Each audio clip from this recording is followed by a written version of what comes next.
Hi everyone, my name is Paul. Welcome to the Stormkeep. One of two co-storm hosts here, JJ. And my name is Morgan. Right on. Today we're going to be talking about building lists for Stormcast Eternals. Our previous videos were focused on unit analysis, unit evaluations, combos, and then evaluating all the storm hosts and artifacts. But today we're going to talk about the different ways that we sort of put these things together. These are all very preliminary lists. A lot of the units you'll see here are very common throughout all the lists. When we were looking through them, we noticed a lot of some very defined similarities between them. Like, for example, Lord Relictor is going to be, I think, in almost every list. He's a very popular hero because he gives our army something that's very necessary. But we tried to go a little off the wall with some of them, very different niches filled with each list. So let's just jump into it, shall we? First one here was submitted by Mergank. Run us through this list here. It's called Paladins or Pals, and it's using Knights Excelsior. And run us through exactly what I'm seeing. So this list I made this is what I consider my Paladin offensive list. I really like the new Knights Excelsior sub-faction. I've been asking for Battle Line Paladins forever, and not having to take the Liberator tax anymore sort of gives you this pure offense list. So mainly, my main components in here are Warlord Battalion. So the Imperaton, Incantor, and Relictor. Imperaton has Shock and Awe. Now, I know a lot of people prefer High Priest on the Relictor instead for reliable prayers, but I actually quite like Shock and Awe in this list because there's two units that I'm going to mention that can use it. And I decided to give him an artifact for an Azerite Halo. See the Arcane Tome for the Azerite Halo, but really what I want him to be casting is Mystic Shield. Then I have a Knight Incantor with Celestial Blades, and he's there to basically buff up a unit of Paladins and make them wound on 2s. The Relictor with Mirror Shield and Translocation. And 10 Judicators as my Battle Line unit in the Warlord Battalion. And then for the rest of the list, I have 6 Annihilators with Grand Hammers, 3 Annihilators with Shields, and 10 Protectors with 4 Star Soul Maces, all of them the Hunters of the Heartland. So because these are the units I want to be carrying out the offense with, I don't want them to be affected by Monstrous Rampages at all. So this does make the list high drop, but because I'm running this in Scions of the Storm, it does give you a reasonable amount of protection from Alpha Strikes. So what I really like about this list is the offense number. The numbers that you get on offense are insane. 6 Annihilators with Meteoric Grand Hammers can come down 7 inches away and will pretty much delete most things. The 3 Annihilators with Shields are more of a pinning unit, but because they're only 3 models, they are more than likely to get the Knights Excelsior trait of +1 to hit and +1 to wound, which means you're saving a command point because they're already wounding on 2s and hitting on 2s. And the 10 Protectors are what I call my Relictor Bomb, which means they will more than likely start on the board, and then I will buff them up with the Mystic Shield from the Imperaton, Celestial Blades from the Incantor, and then translocate them with the Relictors. This means that they should be on a 1-up save, hitting on 2s with all-out attack and wounding on 2s. And overall, this army is extremely efficient in its offensive output, and that's basically what I'm hoping to achieve. For the extra enhancement, I basically chose an artifact because I want the Mirror Shield and Arcane Tome, and my holy command is Unleash Thy Hatred. Would you like to go to the next slide? Sure. Let me ask you a few questions before we do that. You listed here 9 drops, but I'm not counting 9. I'm only counting 7. Are some of these units supposed to be split, or is that a typo? No. I think yes, 7. I think I must have not changed. Okay. Now you've gone for 30... It is 7 drops. Yeah. Okay. So you've gone for 32 models and 95 wounds. Now, based on the other slides, 95 is on the lower end. How do you feel facing off against armies that do really high mortal wounds? For example, Seraphon or Lumineth. How do you feel like you play into them? So actually, I have listed that as a con on the next slide. I can further discuss it. Yeah. Okay, sure. I just wanted to point those things out. Yeah. So I'm going to discuss that. So like I mentioned, the pros are you have extremely efficient melee hitting power. You have mortal wounds from afar with Judicators, mortal wounds with the Annihilators coming down and charging every turn.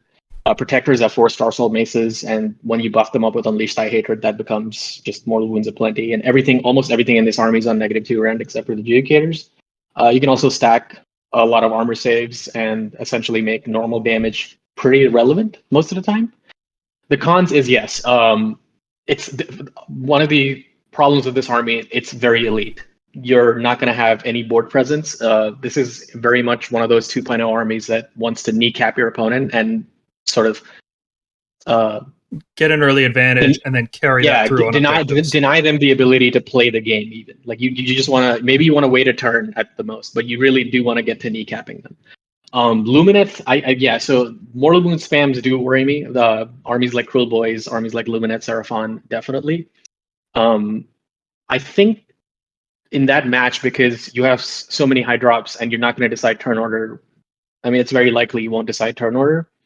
Sounds helps protect your most vulnerable units. Everything else should be deployed as far back as possible. So ideally, nothing should be able to hit you, or very few things should be able to hit you. But the way Annihilators and everything drops, and with Adjudicators being able to also translocate, I think you have a reasonable chance. So in the possible changes, I discussed trading the Arcane Tome for a Thunderbolt Volley Holy Command. And this is mainly me sort of thinking of alternate lists for that Lumineth matchup, where I would possibly think about translocating, instead of launching Protectors up the board turn 1, maybe launch 10 Adjudicators up a little bit up the board to get in range of Lumineth Sentinels, and then unleash a volley in the hero phase, and then the shooting phase again to take out any potential screens or any potential shooters that way. Okay. So the other possible, keep going. Yeah, the other possible change was because I was thinking about maybe other ways to get offense and maybe not go all in on pure Paladins. Was the 10 Protectors, split up the Grandhammer Annihilators into 2 separate units, take the Celestian Prime instead of the Shield Annihilators, and downgrade the upgrade the Adjudicators to Hurricane Raptors with Aether Wing support. Okay. And the idea is to basically get a lot of quick bodies and a lot of shots for Hurricane Raptors to ideally go up against screens and shooters that normally don't have such good saves, but still have enough offensive power and things that can go in reserve and on the board. Okay. So a couple notes here. In the combo section, you put Unleash Thy Hatred for 12 Star Soul Mazes and 54 Glaive attacks. That's not correct with only 10 Protectors. That is correct, almost correct, if you have 15 Protectors, because then you'd have 6 Star Souls. Yeah. Sorry. Yeah, I think I built this list originally with 15, but I moved down. Okay. The second thing, you said upgrade your Adjudicators to Hurricane Raptors. That is a strict downgrade. In every possible scenario, Hurricane Raptors are just terrible. We crunched the numbers. I think I should change this. I didn't know I messed this up this bad. Jesus. It's fine. It's fine. It's just the first one. It's our first impression. Nobody cares, right? All right. Edit this part. Hurricane Raptors are bad. We crunched the numbers on them, and they are outperformed, I think, by every other similar shooting unit. Crossbow Adjudicators, funny enough, turn out to be our highest damage shooter unit, single volley. For 5 of them are very efficient, and then you can have 15 of them to double tap. Just wanted to mention that. So if you're playing this style here with these 6 Grandhammers that you're dropping in with a Lord Imperator, and then a Lord Relictor translocating Protectors up, I have a few thoughts about this.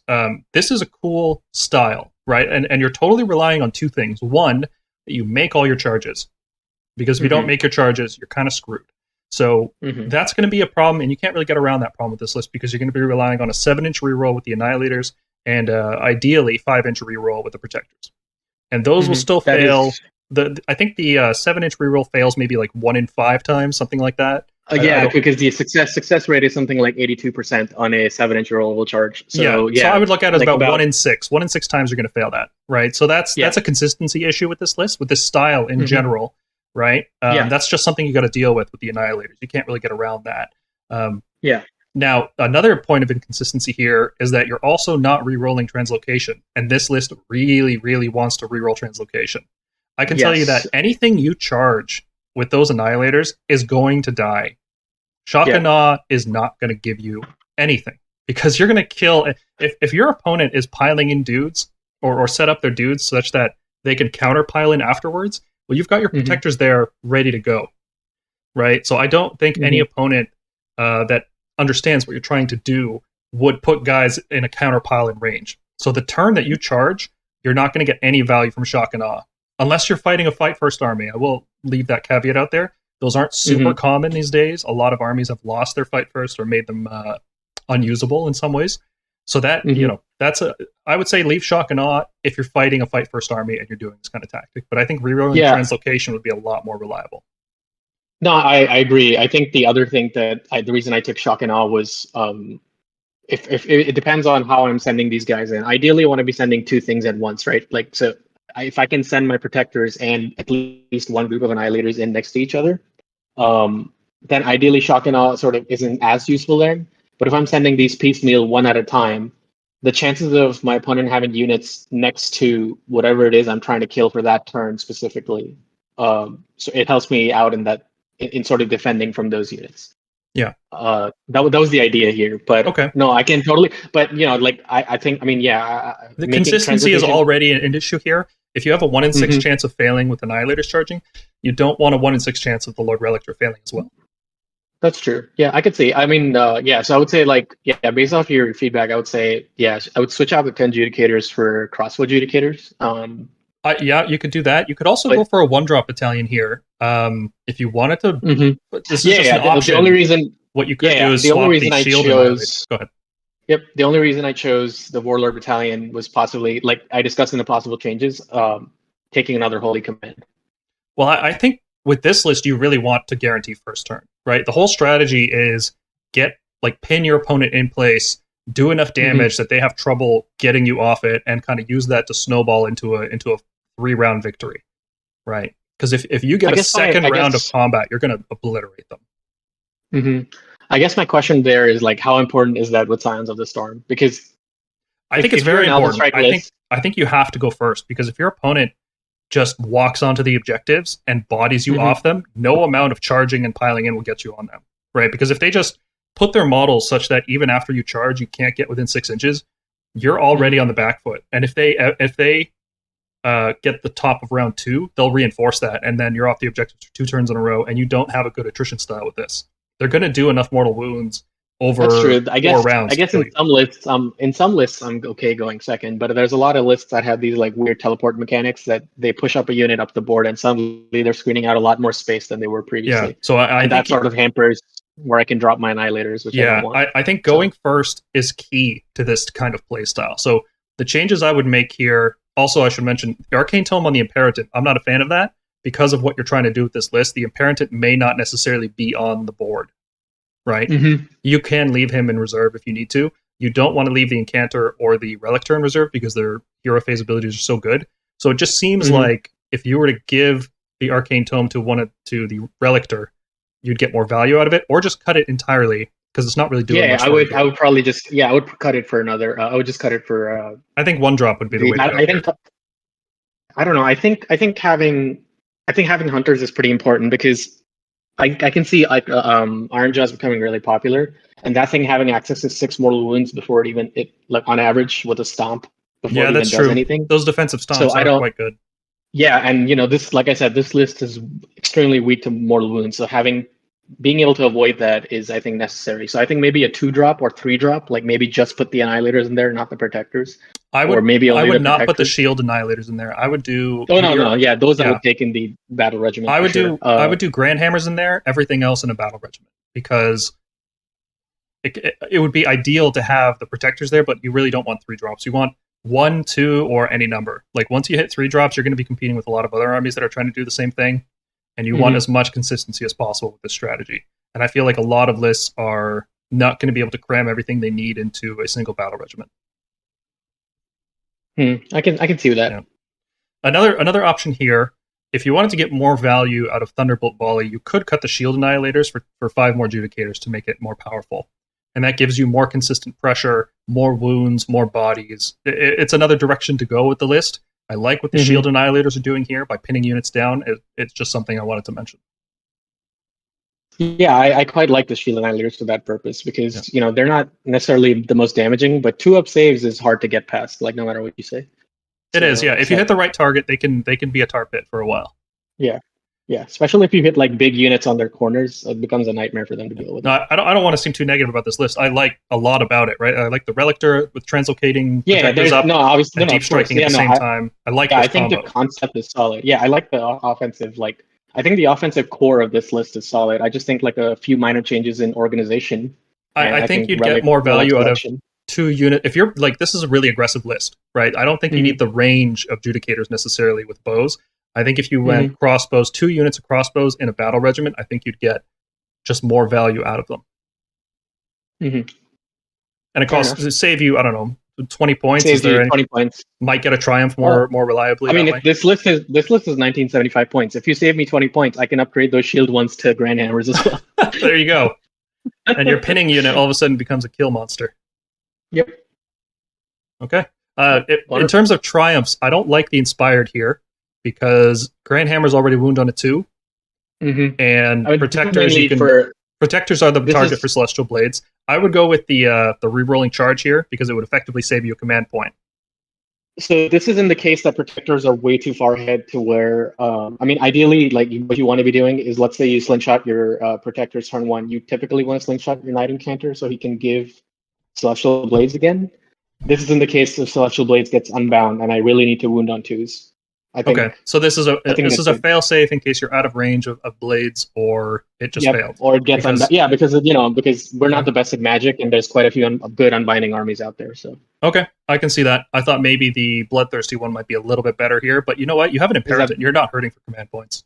Yeah, like this list is pretty efficient use of command points. You shouldn't be using ideally like more than 2 or 3 in a turn, so you should be fine. Okay. JJ, what do you think about this one? Because you've been playing around with Paladins too. What do you think about this setup of just really aggressive melee deep strike teleporting onto your front lines? I mean, that's sort of the way I've been sort of brainstorming it as well. That's what I think of when I think Knights Excelsior these days. Is just get in your face and cause a lot of hell. Yeah, make it really hard for your opponent to leave their territory. Now, I think in that particular strategy, maybe 15 protectors might be the way to go, just because they are such a big, durable tar pit, and 15 guys let you cover a lot more area and just tie up a lot more stuff. And it's more Star Soul Maces, so if you just want to kill Gotrek in one blow, you can do that, which is hilarious. Yeah, mathematically, protectors are now capable of that. I mean, 15 protectors with Unleash are going to kill Gotrek. It's awesome. Okay. Definitely. Cool. Good first list. I like it. There's small changes and tweaks we can make here, but yeah, it looks good overall. Cool. Let's move on to list number 2. Yep. This is another one that you've developed here, and it looks like we're going Hammies of Sigmar. Really good. We are going. We should have done a spell check on this, huh? Hammies of Sigmar, yeah. So I've been painting hammers since I got Stormcast. Like I've diverged into different paint styles, but I still love the classic gold and blue look, or as many people refer to the Ultramarines look. And now that they have Dracoth Battle Line, why not try to make a list of those? So again, Lord Relictor, auto take, Knight Incanter with Celestial Blades, Vanguard Raptors, Concussors, and the Celestin Prime. I actually wanted to see how much better he is now that he has a 4-up board save. So all of this is in a battle regiment, and then 2 more drops in Hunters of the Heartland Battalion with 4 Fulminators. These are the mounted annihilators, basically. Hey, I'm sure. 2 more Concussors. What was that, JJ? What prayer are we using on the Lord Relictor? Sorry. Does it need to be said? We're using translocation, yeah. Of course. It's the power. It's the power. The first Relictor in every list has translocation. The second one has Divine Light. The third one doesn't exist. Yep, and the goal of this list is essentially to do something similar to that Knights Excelsior list we discussed, have lots of just front-loaded damage. But this list is slightly more, I would say definitely more elite than the last one. You've got 79 wounds in a 2,000-point army. Yep, that's, and 17 models. So little. That is extremely little. That's half the model count, no? I mean, you've got 17 models here. That you're going to be struggling for objectives unless you wipe stuff out. But it's a good thing you brought, Raptors and Fulminators who can just wipe stuff out. Yeah, essentially the idea is to not wipe everything that could potentially wipe you out. And here's the thing. So I did think of the argument you had of lowering your drops to be as offensive as possible and have the ability to decide turn priority. That's what I went for.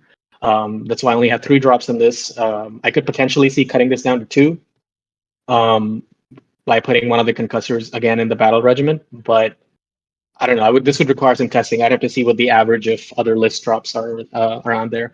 So the idea is simple. You buff up your unit of Fulminators with Celestial Blades or a Mystic Shield if you so wish.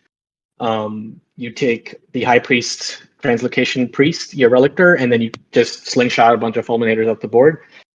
Because they have 10-inch movement, even an enemy's redeploy after they move is unlikely to really deter them, because on average they'll move back maybe 3 or 4 inches, and you have a 7-inch rollable charge with a command point. The Holy Command I took as Thunderbolt Volley because Vanguard Raptors are extremely efficient killers, and this makes them even more deadly. Yep. And the idea is to use those guys to wipe a screen, and then now if they have a really cheap screen, something like 10 wounds on a 5-up or something, the Vanguard Raptors can reliably just wipe that screen out in the hero phase, and then you can teleport your Fulminators even deeper into the enemy line. So I like that combination, and I really like that Raptors and Dracoths, they're very elite and very fragile in terms of wounds. But what I like about it is that they're a very efficient damage combo, because you don't have to bring 2 different Holy Commands to make them work like you would if you were bringing a Justicar unit like Raptors and a Paladin unit, because they both want a Holy Command. So I like that. I like that Fulminators work better because, well, not better, but they are more efficient. Let's say they don't require more from your list. So I like that, and I like the choice of Hammers of Sigmar here to get the battle line, so you can just streamline it further. And most of the time, like it goes under. It's not that good, but you'll get a 6-up ward save in a lot of situations because of how elite you are. Being wholly within 12 an objective on the board is not going to be as too difficult for you. The Dracoths all having mortal wound breaths also really helps, because it lets them, for example, if Fulminators are stuck fighting something because for some ungodly reason they didn't kill it, you could just Dracoth breath them in the shooting phase and then charge something again if you had to. Yeah, if you're out of range of translocation too. The Celestian Prime is there essentially to mess with my opponent's head. You put this guy in Deep Strike, and he comes down either turn 2 or turn 3. Ideally, I want him to come down turn 3, especially on battle plans where top of turn 3 people tend to remove an objective. So if my opponent decides to remove an objective, or my other Dracoths or Vanguard Raptors are trying to focus his units down, the Celestian Prime comes down with 5 Galmarez attacks and a D3 Mortal Wound Ball on the other objective to try and take it over. And that's not insignificant. Essentially, he's there so my opponent is a bit more cagey with this castle, and that benefits me because I can't be everywhere on the board. Like, one of the cons in this list is very elite. There's no board presence. Yep. So if my opponent is scared of the Celestian Prime and he's trying to castle his units and trying to screen out as much as possible, that gives me a sort of lower amount of surface area to where I can really inflict the most with my Dracoths and Vanguard Raptors. The list is so lacking in board control that you have to be hyper aggressive and contain your opponent. And I don't think Celestian Prime fits into that playstyle necessarily. Not efficiently. Right? Like he's something you don't want to come into play turn 2, but you will drop him if you need to. Ideally, you want to bring him in round 3 because those 2 extra attacks can be the difference between killing a big monster or not. Especially Rend 3 damage apiece.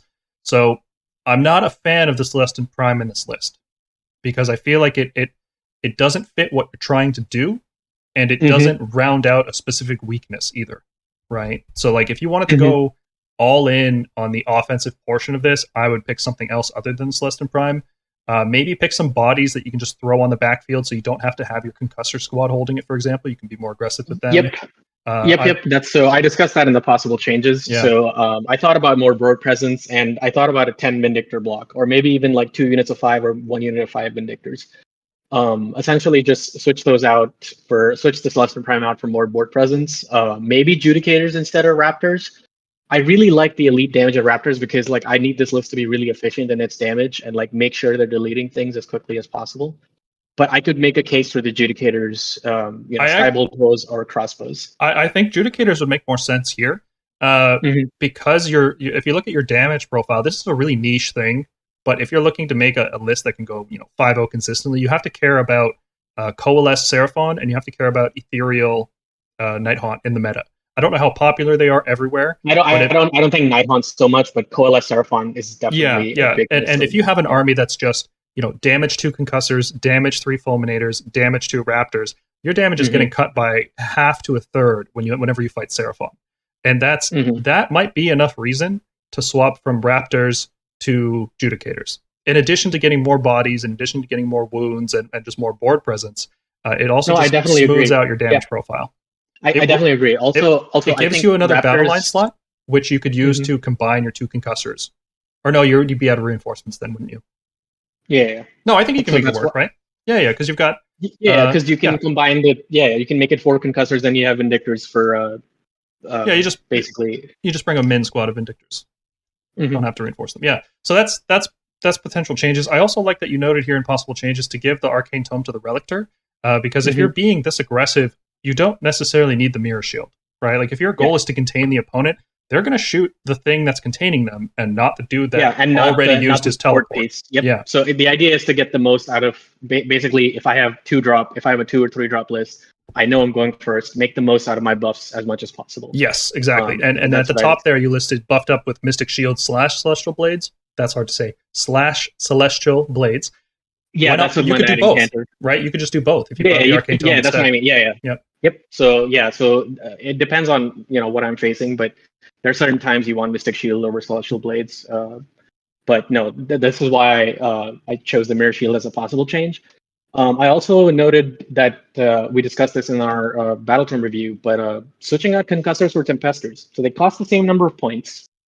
They're not as in your face as aggressive, but they're a good support unit. I think you'd struggle to fit all of these Concussors and Fulminators in melee.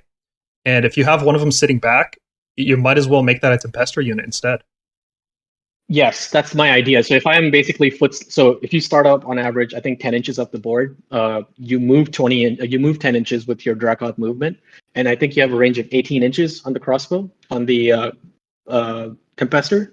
So that gives you an effective 38 inches of potential range to where you can shoot things. And if I'm foot slogging my other Dracoths already, having them produce some amount of value just behind the Fulminators, who are just slingshotted by the Elector, is, I think, great.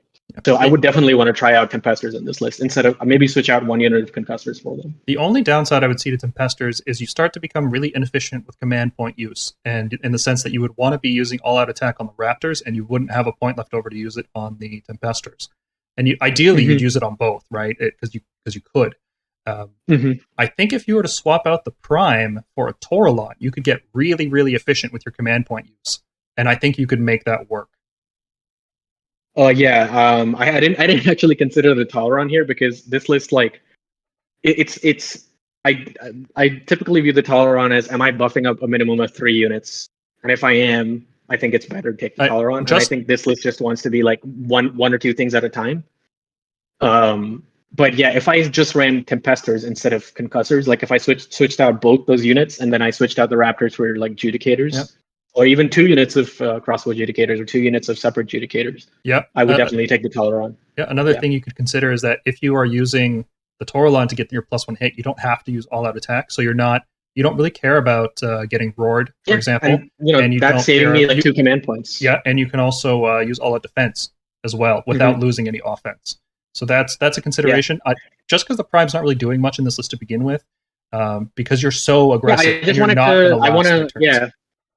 I'm basically seeing what his value is in a list that, if I can put pressure on my opponent for the first couple of turns, maybe the Prime can deliver the knockout punch I need on turn 3. I don't expect like I said, all this needs some rigorous testing, but I just want to see what the Celestial Prime can get up to. And I like the model. I haven't painted, but you're right. He's probably not the best choice for this list, given how elite it already is. Well, give him a shot. I think he's definitely worth taking a shot. I should point out that his ward doesn't stack with Hammers of Sigmar, unfortunately, so that's just another point against him. Yeah. His ward does not. Sorry, the Hammies of Sigmar. My mistake. The Hammies. Yeah, they should be called Hammies of Sigmar. I think that's fine. JJ, what do you think about this Dracoth spam list with Raptors backing it? Yeah, I think it'd be a fun list to play, quite frankly. This few models is also really appealing from a painting perspective. Yep. Well, if you're flying somewhere, it's really easy to transfer. Yep. Let's be real here, though. This few models, but how many Dracoths do you have? I don't own enough to do this. I only have 6. I have 8, so I can do this one. Yeah, but from my experience, Dracoths are one of the more painful models to paint. They are a pain, yeah. They are, yes. It's a sub-assembly job with the painting under the cloak, and then the rider and the armor and the skin and the armor and the parchment on the armor. Yeah. Contrast doesn't make it easy. I will say that. Like, contrast has made creature painting very easy. Yeah, I used it on my Torlon. It saved me a lot of time. Yep. All right, let's jump to list number 3 called Dragons Happened. This is the last list you've submitted here, Mergank. 2 drops, 12 models, but 112 wounds. So let's talk about it. Yes. So how best to put this? Wait, hold on. Is it 100? Oh yeah, because there are that many ones. Okay, so let me think of the best way to put this. No, obviously nobody has access to Stormdrake Guard. We certainly don't. But we figured out what the base size was this past weekend, and then it was basically the AdMech flyer base, the one that they use their copters on or whatever. And we proxied this list and we tried it out. And for reference sake, what size base is that exactly? What was the dimension? I think it's a 168 millimeter long oval, I think. Okay. Yeah, so that we tested it out with that base. And we basically built this list, and we tested it out against Gargants. We tested it out against I think Ironjaws, and we tested it out against Cruel Boys. And this list is annoyingly strong. The fact that it's a 2-drop, or you can actually technically make this a 1-drop, because Stormdrake Guard are monsters. They're not behemoths, so they fit into hunters. They fit into battle regiments. Yep, they don't need to worry about stomp, right? If you're playing against cabbages, you don't have to care about that because monsters can't be stomped. So you could just stick everything in the battle regiment and go 1-drop. Yeah, and because they're monsters, if you're fighting Ironjaws, you could go Titanic Duel, and now you don't need a command point to hit on 2s. So it's crazy good. But anyway, so the idea is obviously Knight Draconis, the Amulet of Destiny, make him as survivable as possible. Master of the Celestial Menagerie, the best command trade when you're spamming monsters. -1 to wound in melee is huge because people just don't have wound buffs all over the place like they do for hit buffs. Celestial Instinct, that's the one that lets you retreat and charge. I think that's a hugely useful ability to have, considering Stormcast don't have that pretty much anywhere in the book except for that trait. And translocation, I guess, is a way to do that. And then another Knight Draconis. This is, and I'll go in a minute as to why. 2 units of 4 Stormdrake Guard, 1 in Hunters, 1 in Battle Regiment, and 1 single unit of Stormdrake Guard. The reason I took 2 Knight Draconises is because they have this, aside from being really punchy heroes, they have this really cool ability where they let a unit of Stormdrake Guard shoot in the hero phase. So you can imagine what you'll be doing to a lot of people if you can move 12 inches in the hero phase once per game, 12 inches again in the movement phase, once just your normal movement, and then shoot anything that's 12 inches away.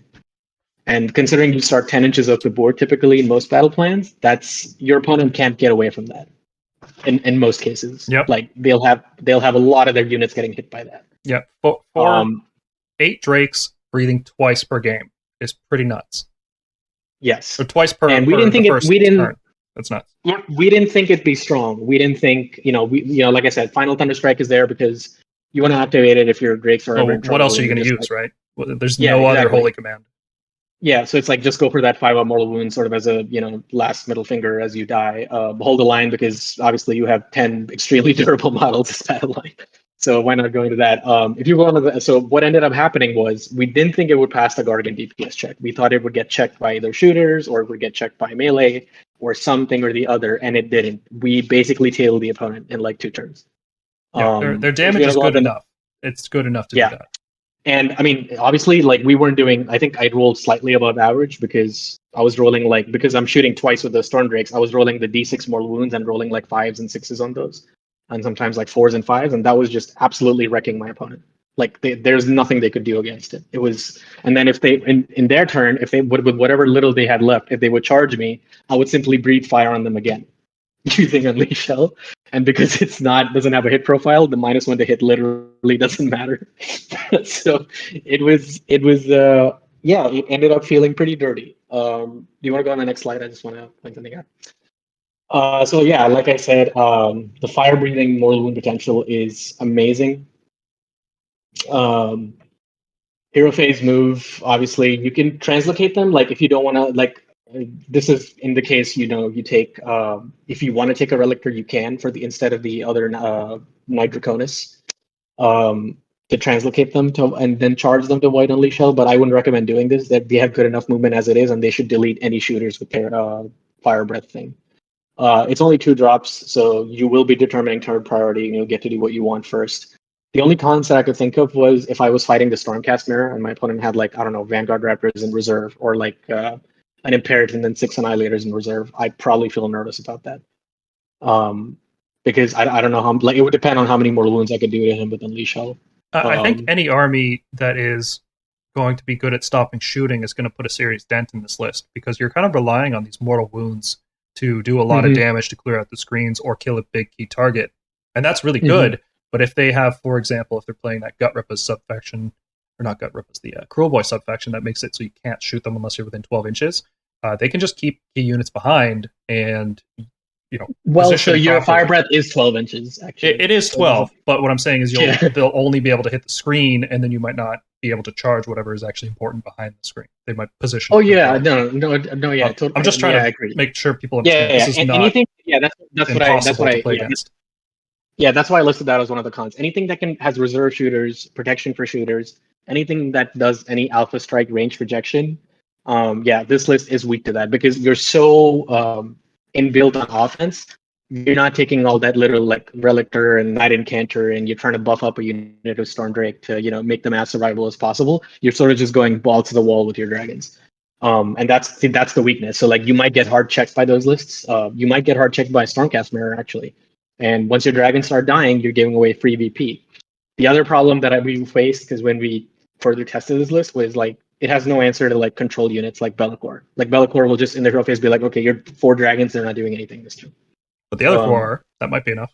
Yeah, the other 4, yeah, sure, but you know, one thing I was gonna demons. Go ahead, yeah. One thing I was going to suggest with this, looking at how the units are set up, I was thinking you could, you know, swap 2 of the Drakes from one of the units and make a unit of 6, and that way you get less value from the Draconis, the second Draconis, I mean, because you'd only be double tapping with a Storm Drake Guard unit, like one of them.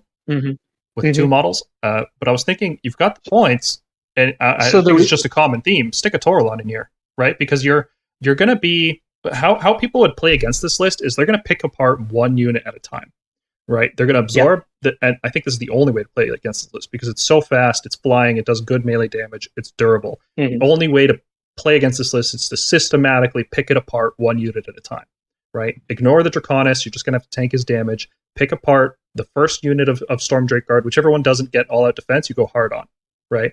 So what I would do against that in forming this list is you have to make them more durable. You have to be more efficient with your ability to soak up wounds. So a unit of 6 with all-out defense is a lot harder to take down than one unit of 4 with all-out defense and one unit of 4 without. And I'm thinking... So the reason, I'll tell you why. So I considered taking the 6. The problem is cohesion. 4 is, like, super good because, okay, so these guys have the same dispersed formation thing that prosecutors do, meaning when you're below 5 models, or sorry, 5 or less models, you need to be within 3 inches of one model. But as soon as you get to 6, you start having to form 2 ranks. And you typically don't want to do that, because having 4 means you can cover, like, especially if you turn the bases sideways or whatever, you can cover an absurd amount of area with them. Okay, like, I can see that. It's like a flying wall of dragons that your opponent literally cannot get past, especially if they don't have any flank units. And they have to engage them. So I think 4 is the optimal in that scenario. Like 6 would be, like, extremely difficult to try, and, like, you would be losing out on melee potential, because the melee potential isn't bad. Like, I was consistently charging them after doing my breath and basically deleting half their army. The charging and the subsequent attacks would delete the rest. Now, are you using the lances or the warblades? Do you care about getting the warblades? Warblades, okay. Warblades, yeah. I mean, because in my opinion, so we discussed how we think of them as, like, good anvil units, and like, this list probably wouldn't mind lances, if I'm being honest, but because you're so aggressive, you're going to wipe them out. Yeah. Maybe one of the 4 would have warblades, and that would be your anvil unit, and then the other 6 of them would be lances, because they can be darting around and kind of, like, one of them holds them in place, the other one comes in from the side, kind of thing. I can see those tactics working with this list because you're so mobile. But in most cases, it didn't end up mattering. Like, we just wiped them, because I would always do the dragon attacks first, the one that are, like, -2 rend 2 damage, and, like, that would typically wipe whatever was left. And that's 16. That's 16 Dracoth Fang attacks, basically. 3s and 3s, run 2, 2 damage. Or with 2s and 3s in most cases. Whatever I was doing. But I can see like things like Gotrek and Marathi checking this list. Marathi especially. Splitting them into 2 squads of 4 helps with that, but yeah, I don't know how this deals with Gotrek. Because your high impact wounds, like your low volume. Because everything I'm doing is 1 damage. Most, right? Yeah, everything I'm doing is 4 more wounds at most. All my damage with my attacks, I think I have 7 attacks per Drake. They're basically 7 damage at most. And then, Gotrek goes in Hunters of the Heartland, so I can't monstrous action him. And then Gotrek goes and says, okay, all out defense. And no, he can't. He's a leader. No, he's not. He's not a hero. He's not a leader. Nope, he goes in Hunters of the Heartland. Yeah, okay, that's the broken thing about him. Yeah, so that's what makes him playing it wrong. Then. I thought he was a leader. Okay. No, he is not. So so he avoids monstrous actions. He has that 3-up, ward save, which is incredible, and then the reducing everything to 1. So he really hurts. Marathi can definitely hurt you, especially because they can technically fight with 2 models, and they share a wound pool. Yeah. So you're only doing max 3 to them. Yeah. Mm-hmm. They can tie you down, and then they can bring in their shooters or Kinnerai or whatever, and try splitting it into 2 units of 4 also helps with Bellicor because you can only do it against 1. Definitely. So you went Scions and Storm. There's no reason to go Stormkeeps, right? Scions is like you might as well pick it just because you might someday want to put a model on reserve. Yes. The reason I picked Scion, exactly. In case not only if I want to do something in reserve, but I also get what was that? Yeah, so in case I'm afraid of an Hallowstrike shooter list, I can hope to drop them down maybe turn 2 or turn 1 and then breathe fire on that, whatever it is that's trying to shoot me. The other thing I would consider is I pick Celestial Vindicators because I have so many attacks with my Storm Drakes. You typically want those exploding 6s on one group of 4 Storm Drake card. But I could see going Tempest Lords and really building into that Scions for reliable managed charges. But I don't know how reliable. I don't think it's reliable enough to matter where I really want it, but I think Celestial Vindicators is still the best pick for this kind of list. Now, I will say this list will annoy a lot of people. It will DPS check a lot of lists right out of the gate, and it's expensive. This list won't be cheap when we get whenever dragons come out, unless you're buying minimum of 6 boxes, so 5 or 6 boxes. And you're liable to get nerfed in points. I can't imagine with the insane amount of damage I saw this list do. I cannot imagine Drake staying at 285. I could easily see them going to 305, 310. The combination of their speed, durability, and damage is the fact that they essentially gave them the Holy Command. They gave them the Thunderbolt Volley Holy Command on the hero that you want to take anyway. Well, the hero does cost 255, right? So it's he gets more valuable the more Drakes are breathing in the hero phase. Right, if you just have 2 Drakes, it's probably not worth bringing a Knight Draconis to make them breathe twice. But if you have 4, then it's pretty efficient to bring a Draconis for that. So I like the combination of units you got here. I think people need to get ready for this. I don't want to call it a meme list because it is a legitimate threat, right? But it's so simple and straightforward in what it does. It feels like a meme. It's it's that. Yeah, okay. It's one of those things that felt like a meme. It's all dragons, Daenerys Targaryen, whatever. And then it turned out to be just really, really strong. Against a lot of the field that's present today, and it's simply because of those mortal wounds. You just go through so much things, it doesn't even matter. Everything is irrelevant. Yeah. Well, you've made a good case. Even before this list, I was planning on buying dragons, but maybe I'll buy one more box than I was planning on doing. We'll say this one. I have mentioned, please don't buy this and restrict your buying options to a Knight Draconis and a unit of 4, because this list is going up in points. I cannot see this staying this way it is. Absolutely not. After the winter FAQ. I could personally, I can see this list really struggling on the the strength in numbers battle plan. That's the one where you have 6 objectives on the board and you can only contest them with battle line units. Yeah, I think if you're just going to kill your opponent, this list does a pretty good job at that. But once you put objectives into the mix, if you're playing or whatever the new Star Strike is called, if you're playing the one that only leaders can control objectives, this list just loses, right? You've got 2 leaders, one of them dies, game's over. Period. So, I think battle plans are going to be the check for this list in particular. It's if you're in a death match, it looks good, but we don't play death matches in Age of Sigmar. We play for objectives. Mm-hmm. All right, list number 4. This looks really familiar to me. We've been wow. Yeah, something surprise. That strike word. Something with strike in it, and I'm interested. Hallowstrike is the latest incarnation of a list that I've been playing since first edition. It was called Aether Strike back then, and it was all about long strike raptors shooting like 5 times per turn. In second edition, a version of the list called Anvil Strike was popular, and that was a very, very, very powerful list. I think it was the most powerful Stormcast list, and for a long time in second edition, I think it was maybe the strongest list overall. It did not seem to have any hard counters. Even the counters that did come up eventually, Caradron, Seraphon, and Lumineth, it could build around and play around. It was an incredibly strong list. So I tried to port that list into third edition because all the things that made that list good are still present in third edition and arguably even better. So the core of the list here is a castle formation using long strike crossbows to threaten from range and protectors as a counterattack unit that can also be translocated forward in order to steal objectives once you need it. So the goal here is you put out so much pressure from range that your opponent has to come to you. When they come to you, you have screens and screens and screens, all with a 5-up ward, and then protectors behind those screens ready to hit back and kill them. And then once you do that, you can freely go take the objectives. That's how the list is always played, and I think this might be the strongest version of it, because all the things that made it good, except for Aetherwings blocking charges, rest in peace. Everything else, is here and better. 10 protectors are better than 10 evocators used to be, right? Vanguard Raptors are doing the damage as if they were double tapping all the time compared to second edition, but then they also get a Thunderbolt volley.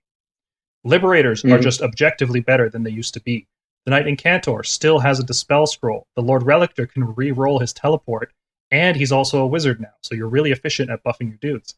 Everything this list was doing in second edition it's doing it better now, right? So the core of this list here, in terms of how it's structured with the Warlord Battalion and the Hunters Battalion, is that you really want to pick the Holy Command. You want 2 Holy Commands with this list, right? You want your Vanguard Raptors and you want your Protectors to both get buffed. And the reason I pick Protectors instead of another hammer unit like Grand Hammers or Fulminators is because of the damage profile of this list. If you go too heavy on damage 3 weapons, damage 2 weapons, then as soon as you face Coalesced or Gotrek or any other threat that reduces your wounds, you're really going to suffer. And this list cannot afford to suffer because it is very, it's as durable as it can be, but every loss matters, right? Like your 100 wounds, every model loss really matters because you don't have a lot of ways to contest objectives all across the board. You're a very compact castle formation, and everything matters here. You bring both Holy Commands, and for the grand strategy, that's kind of a hard one. This list struggles a little bit with the grand strategy. I picked Prize Sorcery because there's 3 wizards in the list, but my opponent is probably going to be focused on killing Gardus, the Protectors, and the Raptors, so I feel like the 3 wizards are probably going to survive till the end. Let's talk about combos. In the hero phase, you've got Raptors with Thunderbolt Volley. It's a pretty obvious one. In the combat phase, you've got Protectors with Unleash Thy Hatred. You can translocate the Protectors. The Toralon can give the entire army +1 to hit because you're playing a packed together formation. Mystic Shield and All Out Defense on the Protectors gives them +3 to save rolls, which means you're 2+ ignoring Rend 2. Gardus gives the entire army a 5-up ward, effectively increasing the amount of damage required to kill you by 50%. So even though I have 100 wounds in this army, while Gardus is alive, it's effectively 150 wounds, which is a lot more that your opponent needs to put out. The double tap shooting is incredibly powerful. You're going to just delete things with it. And similarly, the nitro boost on the Protectors, those Star Soul Maces are going to delete something, and then a bunch of glaives are going to hit it while it's dying. You can use Signs of the Storm here to protect key units, and I think that's what makes this list viable in the metagame, because one of the main weaknesses of this list is that the Raptors are so fragile. If they get hit first, the whole strategy falls apart. Your opponent doesn't have to come to you anymore if your Raptors are dead. So they can just sit on the objectives, and what are you going to do? Walk up with your Liberators? Don't think so. So Signs of the Storm helps with that because you can keep your dudes in reserve and then just drop in whenever you want and kill the thing that's threatening them. So if your opponent has 30 Sentinels parked in the back, leave your Raptors in reserve. You know, it does have more drops than a typical list at 9, and that is to your benefit because you do not want to give your opponent information. You don't care if you go first or second with this list, right? If you go first, if they force you to go first, you say, okay, I'll score some easy battle tactics. I will try to claim the closest objectives without overextending. I will take up more space to prevent teleports, and I will prepare for you getting a double turn, because that's the worst case scenario. If they go the first turn, like if they're a very aggressive melee list, you have a bunch of screens in the way to protect any of your units that you care about from taking damage, and then you can just drop your Raptors in afterwards if you're worried about them getting hit. So Signs of the Storm is the secret to what makes this list work, and using it appropriately, knowing when to leave your Raptors on the table and when to leave them in reserve is going to be a big difference in how this list performs. Now, I have to ask, are you worried about Gardus being sniped out if your opponent knows which? Because I noticed you have a lot of drops. You don't have a battle regiment. I think you're going for Warlord and Hunters. That's correct, yeah. I want Hunters so because are you worried about Gardus just being sniped out because he only has, I think, 6 wounds and he has a 5-up ward, right? So he's always going to have Lookout Sir. He's always going to have a 5-up ward. He is a 3-up save with 6 wounds. If you have to put significant damage to killing him. Enough damage. The reason I ask is so typically what tech lists are doing right now, or the Fox lists are doing right now, are they will try and snipe Gardus first thing out the gate, right? And you can maybe unbind the Lambent Light spell or whatever that tech list casts, because you have the Knight Incanter with the auto dispel scroll. But that tech list also has he becomes a Gardus essentially, and for his entire Lumineth army. So are you worried about maybe 30 Sentinels with Empowered of Hish just raining mortal wounds down on Gardus, taking him out maybe in the first turn, 30 or 40 Sentinels just doing that? Well, and then rerolling hits possibly? If they deploy their Sentinels in close enough to hit Gardus, I think I would just leave Gardus in reserve or put him out of their range, right? Because that's one of the benefits of having high drops in this list is you know exactly where your opponent's threats are going. Because a lot of the units in this list are meant to counter other units in other lists. The Knight Incantor is there to counter wizards. The Raptors are there to counter the other shooting, right? So you can kind of, if you can accurately predict, or not predict, but determine, this is the exact threat range that my opponent is capable of doing. They can't teleport. They can't deep strike in. This is the limit of how far they can hit me, right? Let's say you account for everything. You account for any ability that would allow them to run and shoot, or redeploy, or anything. And if you can say, this is the hard limit where you can't hit me, just deploy out of that. You can't always necessarily deploy every unit that way, but if they're shooting Liberators, that's fine. You love the fact that Liberators are dying in order to soak up shots, right? Gardus is a high priority target. Now, I will say, I'm assuming Cycle of the Storm does not work the way I described in our previous video. I don't know if you had a chance to watch that, Marcvs, but if it does, I am not worried about anything getting sniped by 30 Sentinels ever, because it just can't happen. It literally can't happen. So I don't think personally, I agree. I did see your video. I don't think games like Trout will necessarily rule it to work. We will see about that. They would just but they might just do a hard stop, okay, Gardus, it dies, no matter what. So I'm assuming that's they're known the to case. do that. They're known to just have a hard override on some rules. I can describe a couple of Ossiarch Run Reaper rules that work like that. Yeah, they could errata everything. I think I made a good case for why it works the way it does, but they can just tomorrow decide to errata everything. So assuming everything works the way, the worst case scenario where they put out an errata and Cycle of the Storm doesn't work in this amazingly awesome way that prevents things from getting sniped, there's ways to play around that. Gardus is not necessary for this list to function. He is a defensive tool to help you soak up wounds better, to keep your units alive as long as possible. Oh no, like we discussed, Gardus I think is S tier. I'm trying to find flaws of this list, and I noticed so the way I built my lists, previous 3, I basically tried to go for a variety of builds, but the common theme was they were weak to mortal wounds, especially splash mortal wounds from things like Nislan's little comet call or whatever. And this list just 5 ward is amazing. It's a 50mm base, wholly within 12 aura. It just does so much huge. for you. Yeah, it is a very big castle. Yep. I'm used to playing tighter castle formations than this. So when I saw Gardus with a 12-inch aura, I'm like, ooh, that's so much space, especially on a smaller board. It's an impressive amount of area. I feel people in our Discord have asked me to clarify what a castle formation is. I think that's I could even do a whole video about it. Maybe be a 15-minute video. Yeah, I think we'll do a bit of a tactics formation, how to deploy and maybe engage. The short version of it is you put Liberators all around you and you put all your key units inside. So Liberators become like a wall that your opponent has to break down in order to get to whatever is actually important on the inside of the castle. So it's called that because it's immobile, it's durable, and it will counterattack very heavily if you try to siege it. So you better bring something better than what you're going to get counterattacked with, because you are now. Are you worried about AOE effects in this list? Yes, but again, Scions of the Storm lets you keep any units that would normally care about AOE effects out of that range, right? So Raptors in particular are quite weak to that. Comet's Call is a big concern because a Slann could cast that out of range of your Unbinding. Well, yeah, I was mainly thinking of things like KO deploying like a spell, like because you want to typically maintain a tight formation, something like a Warp Lightning. Well, I'm not worried about that at all, because the Warp Lightning Vortex has to be deployed more than 1 inch from all models. So it is impossible to deploy it inside a castle. Yeah, that's one of the big downsides of the Warp Lightning Vortex now. It has to be deployed. Every Endless spell, I believe, has a clause that says has to be deployed more than 1 inch from all models.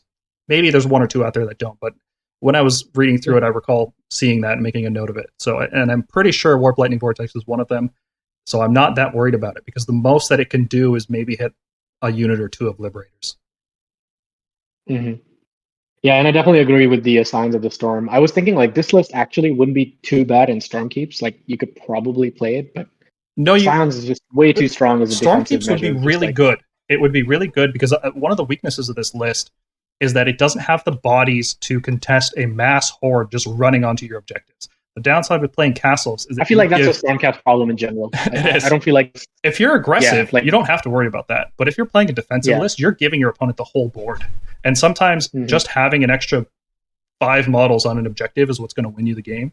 And that's always been a weakness of this list. But the damage that this list does is absurd. Between Raptors and Protectors, I was thinking maybe like everything. Cores with 50 wounds might give you some trouble, but really your damage output with Protectors and Raptors is so high. Absolutely. Yeah, it's absurd. So I've tried to take the best out of the book and form it into this archetype. And this is the list I'm going to be playtesting in tournaments. The next few RTTs that are happening this month and next month, I'm going to be playtesting this. I would love to fit in some Aether Wings. You know, I might... I have the Torlon in here, first off, because I'm very inefficient with command points, right? I'm trying to use a whole bunch. I'm using 2 different holy commands, and I might be re-rolling charges, and I want to use all-out defense, and sometimes I'll be rallying Liberators. So I will have the Torlon in here to make me a bit more efficient so I don't have to waste command points on all-out attack. But I would love, love, love to fit some Aether Wings in here, because when you're playing defensive, the enemy has to come to you. They're going to be in range of your Aether Wings. So you can Thunderbolt volley them at +1. You can Unleash Hell at +2, canceling out the -1, so you're unleashing hell at 2 up, which is just disgusting amounts of damage when they charge you. So that's my first priority, is trying to find points for an Aether Wing. I don't know what the first thing to cut would be, because everything serves a very important purpose. Right, so like that's what I want to get to. So you said possible changes are replace the Tolerant with the Castellan, Ballista, and Castigators. Would you want to walk us through that? What was your thought process there? The Castellan is there because he would give an additional +1 save to the Protectors, which would make them even more durable. I don't know if that's necessary, though, because like I mentioned... How many things in the game have -3 rend? I think Celestin Prime, Very few.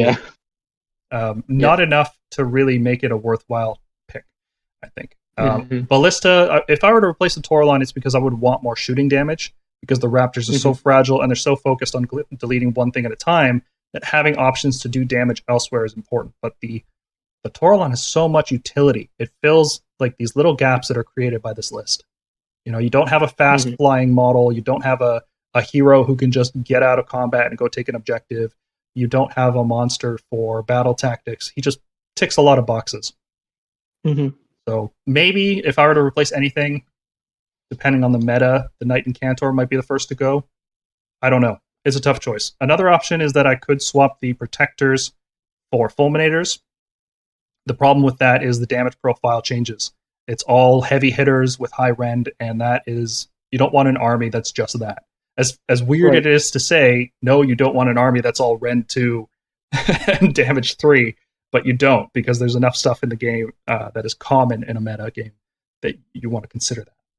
Yeah, I think replacing the Knight and Cantor is only a viable possibility once the Shield of Fate, Archaon, and the Protection of Hysh tech lists are no longer... Yeah, for the time being, it's such a huge offense and defense tool. I don't think you can replace the Encanter yet. So no, I don't think so. Yeah. We'll see. Maybe if the Tolerant was 2 cast, I could make an argument, but no. No, the Dispel Scroll still wins, right? So the Mm. Toralon might be the first thing to go, but we'll see. This list is really hard to play. You have to fully understand what your opponent is capable of doing.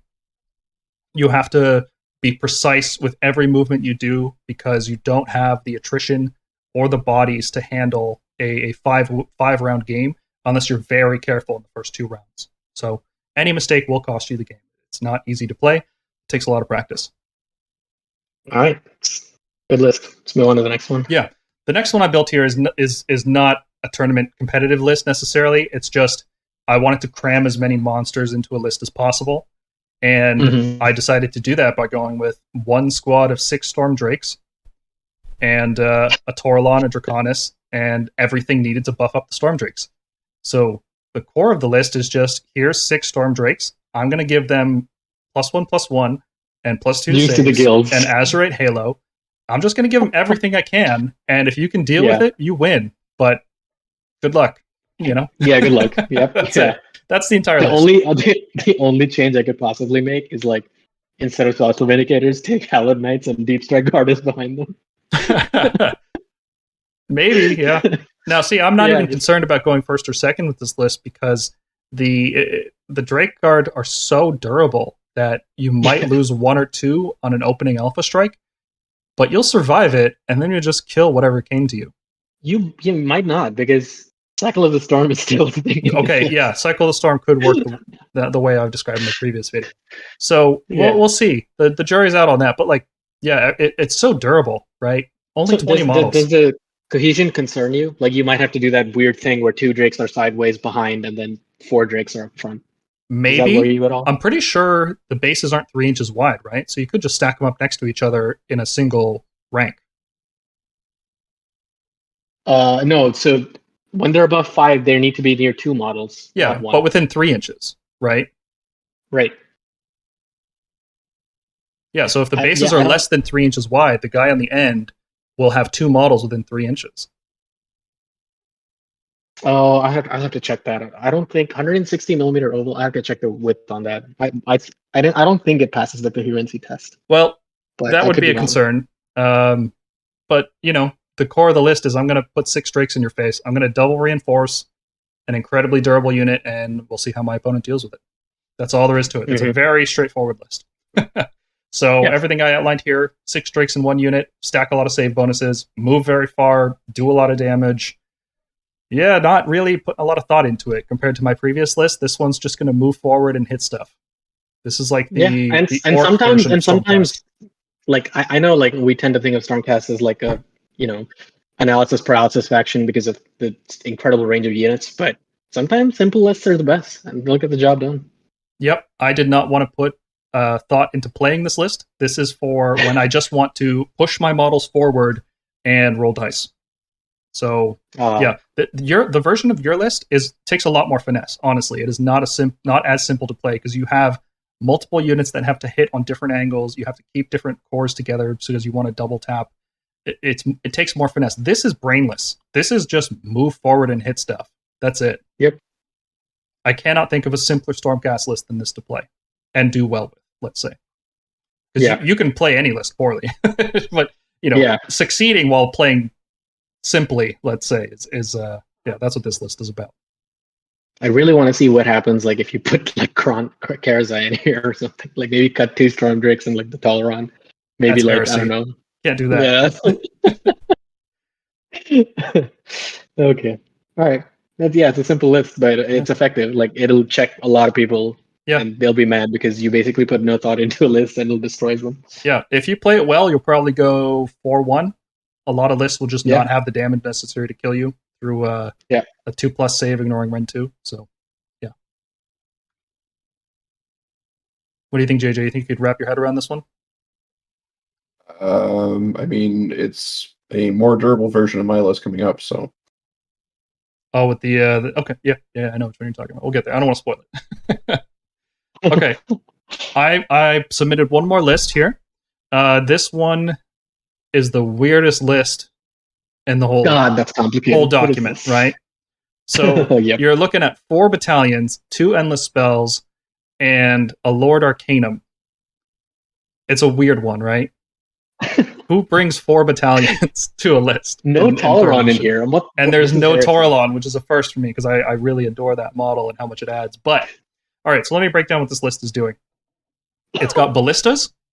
It's got a Lord Ordinator to buff them. It's got a Lord Arcanum to drop shackles in front of them. It's got Fulminators to counterpunch you.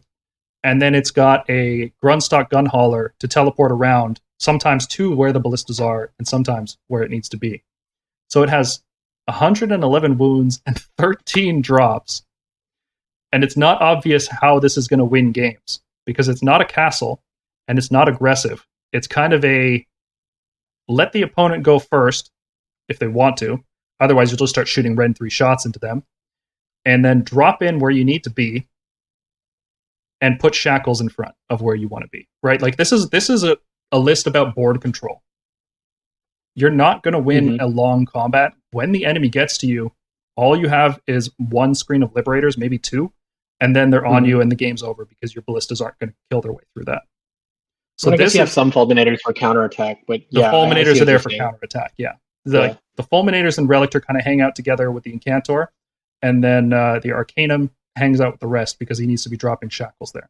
Now, I have 3 wizards in this list because I've given the Lord Relictor an Arcane Tome.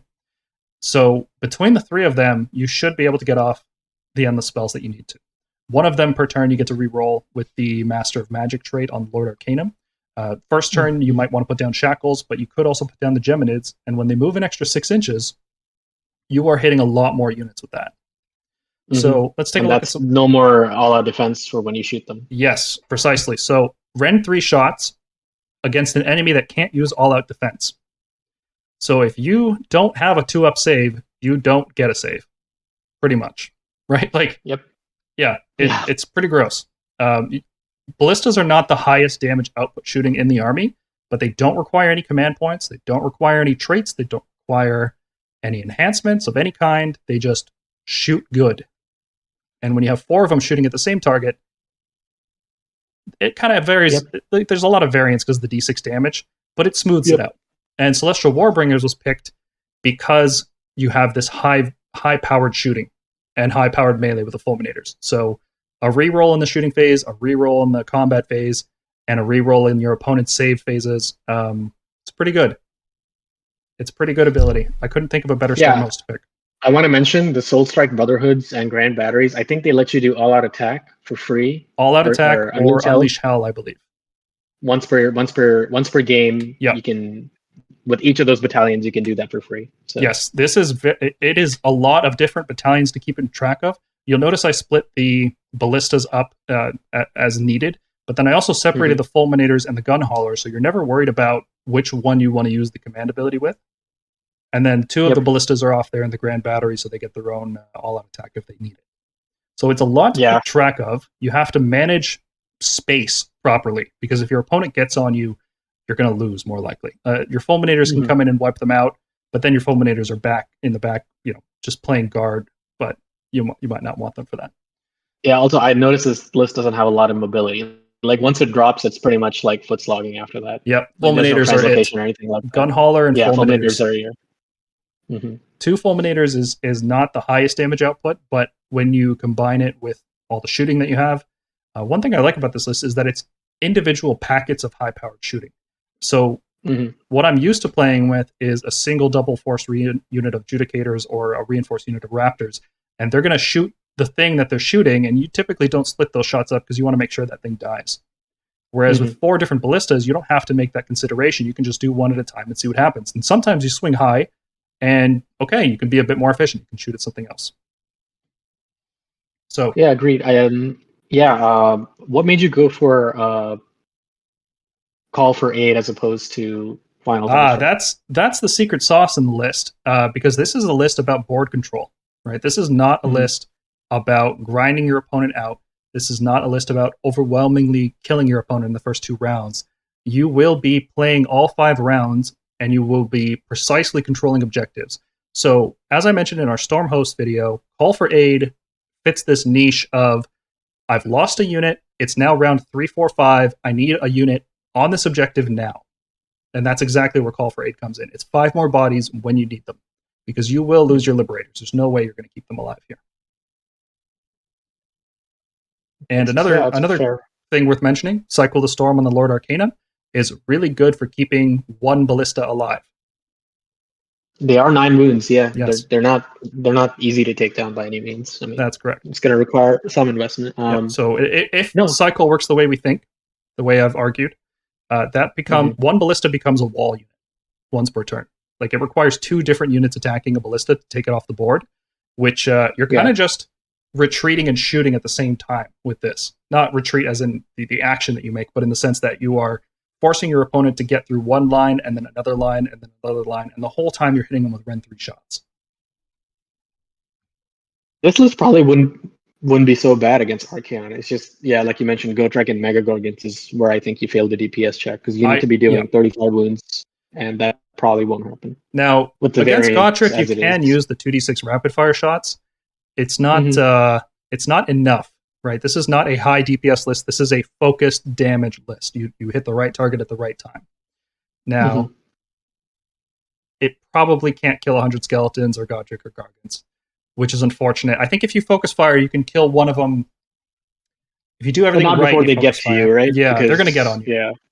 Yeah. It's tough. I don't see this being a 5-0 list. I see this being a fun list for when you want to play ballistas and really confuse your opponent with what the heck you're trying to do. Because, I mean, you're across the table and somebody hands you this. But what are you thinking?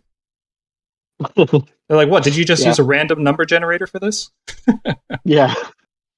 No, it can go 3-2 against some opponents. It probably. I think it could, and I think if you play it really well and get some pretty good ballista swings, I think it could go 4-1.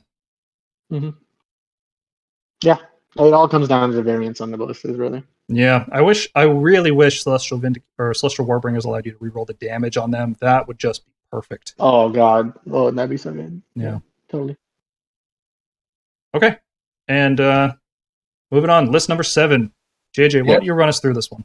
Yeah, so this is the last of our list that we came up with, but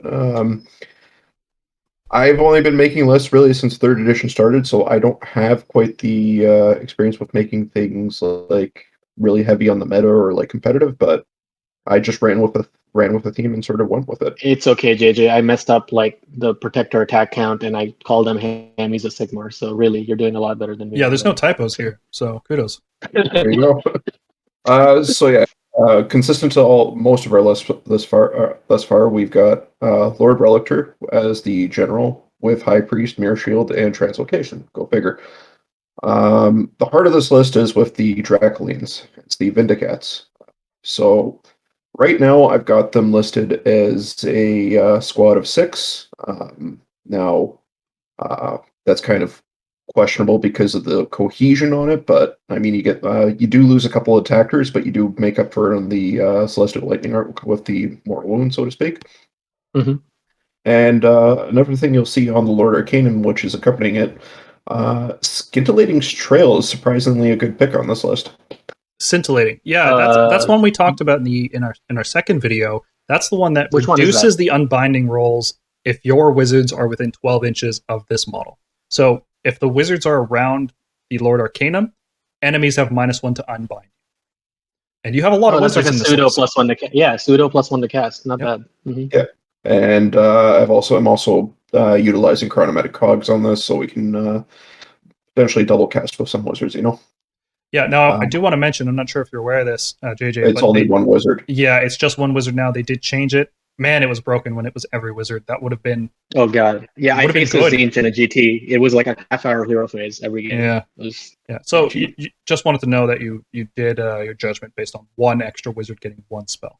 Precisely. And really what that grants you, because our casting is really mediocre in this list or in general, it potentially allows your opponent to burn and unbind at the end of the day, so that way you can get your powers off with your Evocators and your Celestial Blades. Yeah, I could even see that near the Castellan, letting him do Mystic Shield and an Azurite Halo, which is not bad. Exactly. Main theme of this list, similar to one of Paul's lists earlier, is that you're just moving forward on the board with this. You're just trying to get your cats going up front and just swinging with their claws as much as you can. Hopefully just take out as many models as you can. Drop Raptors somewhere in the back and take pot shots. and just try to survive. Yeah, and you do have the typical, Lord Relictor, Raptor, and Thunderbolt Volley package. So if you need to reposition them to get a better angle in the hero phase, you can. That's a popular combination for a reason. Yeah, I would say, and Vindicators are like not like pretty efficient. Like with all out attack and empower, which they get on themselves. Essentially, you're effectively talking about the whole unit being on 2s and 2s. Yeah, so like a bunch of attacks. Yeah, and I played a Soulblight list with these guys recently. Mhm. I never actually got to really use the claws at all. I was dishing out a lot of the heroes and the smaller units with melee weapons. Wow. I do like that you went Celestial Vindicators with one big hammer unit of melee, especially a unit with this much volume of attacks. Dracolines do a lot of attacks, so when you're getting additional attacks, eight or 7 attacks each. So yeah, it's quite a lot, especially for a squad of 3 dudes. You get a lot of attacks per point for a fast unit. Yeah, now, it's only Rend 1, which is unfortunate, but it is a lot of attacks. That being said, we can even potentially increase that attack output if we were to switch translocation for Divine Light, for example. That's an option I put in the possible changes. I think I like that more because you really need to teleport Raptors here. If they get hit, they're just going to die. Yeah. Now, one big con, of course, is that nothing in this list is particularly durable. Dracoline's buffed up. It's a 3-up save, right? It's they can't really take a hit that well. Mm-hmm. Well, if Cycle works, then Cycle, yeah. we're gonna let's just assume Cycle is really your only defense. Like having a 4-up base save means you'll be popping command points a lot, or at least relying on the Castellan Mystic Shield combo a lot of times to save your Raptors. Sorry, I guess your Raptors and your Dracolines. My concern was, did you have problems with cohesion during your match at all? Well, when I was playing my match against Soulblight, it was a bit of a it was a different iteration of this list. So I only had 3 Dracolines, and I had Ballista instead of Raptors with a Celestin Prime. Mm-hmm. So, Celestin Prime just came down in the 3rd turn to wipe out a zombie dragon and sort of just bounce back. While my Dracolines were actually just flanking the board and taking out some heroes on the other side. Yeah, you have mentioned here in the cons there is awkward cohesion on the Evocators. Exactly. You'd be losing 2 models, but like you said, the Celestial Lightning Arc still activates with all 6 models, so you're rolling 18 dice in every 4-up as a mortal. Yeah, exactly. And that's the thing too. With 3rd edition, we do lose our range on the staves, so those Dracolines in the back can't really do a whole lot. As soon as you lose 1, they drop down to 5, and they will probably. And then you just run them in a line. Yeah. Exactly. I mean, that's not a pro. It's not a reason to do this, right? It sucks that you have to do this, but it's because then you don't even want to use Cycle of the Storm on them sometimes. The first one, you're not worth cycling. Sorry, but the other guys can move around now. Yeah. Yeah, I don't know. I thought this was a fun list to build, quite honestly. No, it seems fun. And if Vindicators drop, honestly, I think they're due for a points drop in 3-4 months. There's no way they're worth 280 being the way they are. If they change their Grand Staves back, I could see them staying at 280 for a little bit, right? It still feels a bit much, but the 1-inch reach is killing it for me. No, I think that was legit. I think all the Grand States changing to 1 inch is legit. They don't want the Evocator Death Balls of 2nd edition, where 10 Evocators are rolling 20 dice and deleting things once in the hero phase and once in the combat phase, or just deleting things in the combat phase. Sure. And for that matter, I can understand why they have 1-inch reach. They're tired, Evocators were carrying all of Stormcast on the Evocator Death Ball is not even in the top 5. Even if they had 2-inch reach, I would not put them anywhere in the top 10 of what I want to do with Stormcast these days. There's so many other things that are good. Sure. But I'm saying there were quite a few experiences, and I have anecdotal evidence of this too, where people aren't fans of that 10 Evocator 20 dice for Mortal Wound thing. Because it lets you delete 2 things, because you get the 30 Grand Stave attacks at 2 damage, and then you get I'll delete something that's 3 inches away from me immediately, not even at the end of combat phase Blood Sisters do. So it did create some, I guess, feel bads to where they felt enough to nerf it, but I think that should be accompanied with a points decrease, because now you're not likely to reinforce them. So. Well, let me ask you this question, JJ. If you were to make changes, what would be the first thing to go, you think? Personally, I'm thinking the cogs are kind of sticking out here. You don't really need the +1 to save because you're not trying deep strike charges, and you can reroll charges with the Dracolines already. And 1 extra spell is not really worth the points. And instead of bringing the cogs, It's exactly what I was going to say. Those Aether Wings, Yeah. I think it's an extra set of bodies, and it gives you +1 hit with the Raptors all the time. Yep. That was another consideration as well, was using Aether Wings instead of Cogs. Yeah. Would you also consider shifting the Dracolines? Because the thing is, you're running forward to them, and they're sort of your death ball in this scenario. Would you consider switching out the Vindicators towards the Hunters of the Heartland Battalion? Yeah, I was going to mention that. The Evocators definitely want to avoid roars and stomps. Yeah. I would Absolutely. just swap 1 unit for 1 unit, Yep. Yeah. Yeah, with But yeah, no, this seems like a fun list. It's like I always like Sacrosanct models. I think they're one of our best ranges in terms of looks. No, I could see this list like doing well enough, actually. Yeah. Honestly, I'm liking Celestial Vindicators more and more. The more I sort of play around with lists in my mind, they Yep. definitely make it. Mhm. They definitely Same make here. it easier. There's so many times where you end up with a hammer unit, and you're like, oh, which storm host do I want to play? Don't care about the battle line. Let's go Vindicators. Give them a free blessed weapons every single turn. Yeah, it's like, hey, do I want special battle line? No. Do I want Gardus? No. Celestial Vindicators. Yep, that's it. Do you want Dracoth battle line? Okay. Okay, so before we move on to the community submitted list, let's talk about what's really common between all these 7 lists that we prepared, and also what is completely missing from all of them. So, first up, what's common? Lord Relictor. Is he missing in any of these? Yes. No. I think he's in every No, he's not. He's in every list. My full-on dragon list doesn't have him, but I consider him. The Drake lists are the only ones where he doesn't appear, and the Dracoth list here. No, he's in there too. No, he is in there. Yeah, so just the ones that specifically try to get as many Drakes as possible. Those are the only ones we did not include the Electra in, and the reason for that is obvious. Translocation on a 2-up is nuts, and when you can also give him a command trait to reroll it, even better. Right? Lord Relictor is the best hero in the book, no doubt about it. If there was an S, if there was a tier above S, I would place him in. Yeah, he's not so good that he de-ranks every single unit in the book, but he's just so good at what he does, and what he does is so key to this army functioning. Yeah, I'm considering buying another Thunderstrike Start Collecting just to have a second Relictor at this point. The second one is useful in some lists. I like it. The second one, bringing Divine Light, is really good. Divine Light is an excellent force multiplier. Yeah, I really wish we had an artifact that lets us do 2 prayers, kind of like the Daughters of Cain have, because I would love to be able to do 2 prayers with him. Or like in any list where I want 2 priests, like sometimes I even consider him over Knight and Cantrip. Like that's just how good he is. Yeah, because you can give him an Arcane Tome. So you lose the Dispel Scroll, which is unfortunate. Really unfortunate, because the Dispel Scroll is let's be real here, Dispel Scroll is nuts too.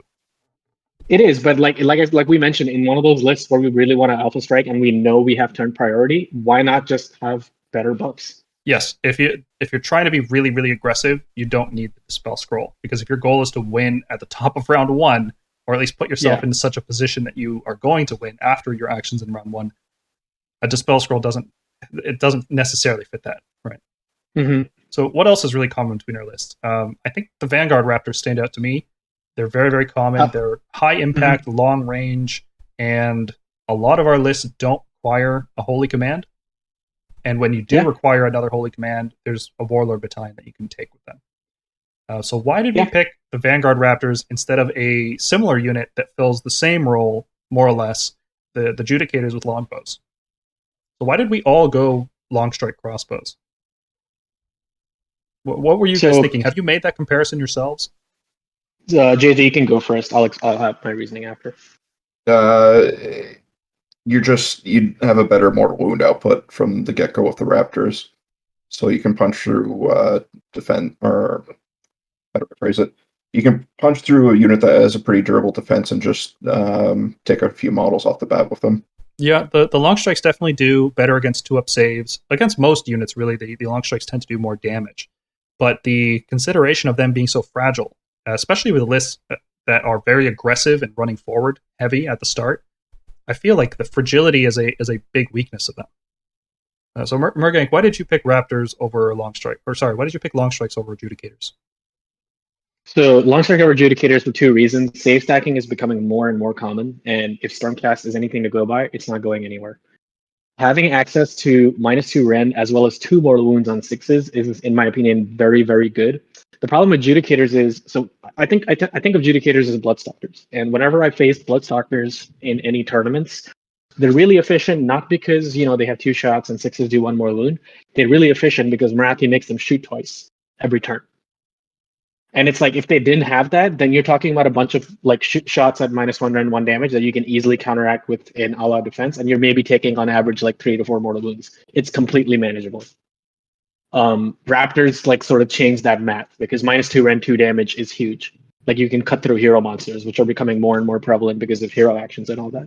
So it's particularly for you. It's because of the high saves that we see that the Ren 2 gains more value in your eyes. Mm-hmm. And I mean, yes, they are fragile, and this maybe leads into the third most common thing in all of our lists. They're all Signs of the Storms. They're not Stormkeep.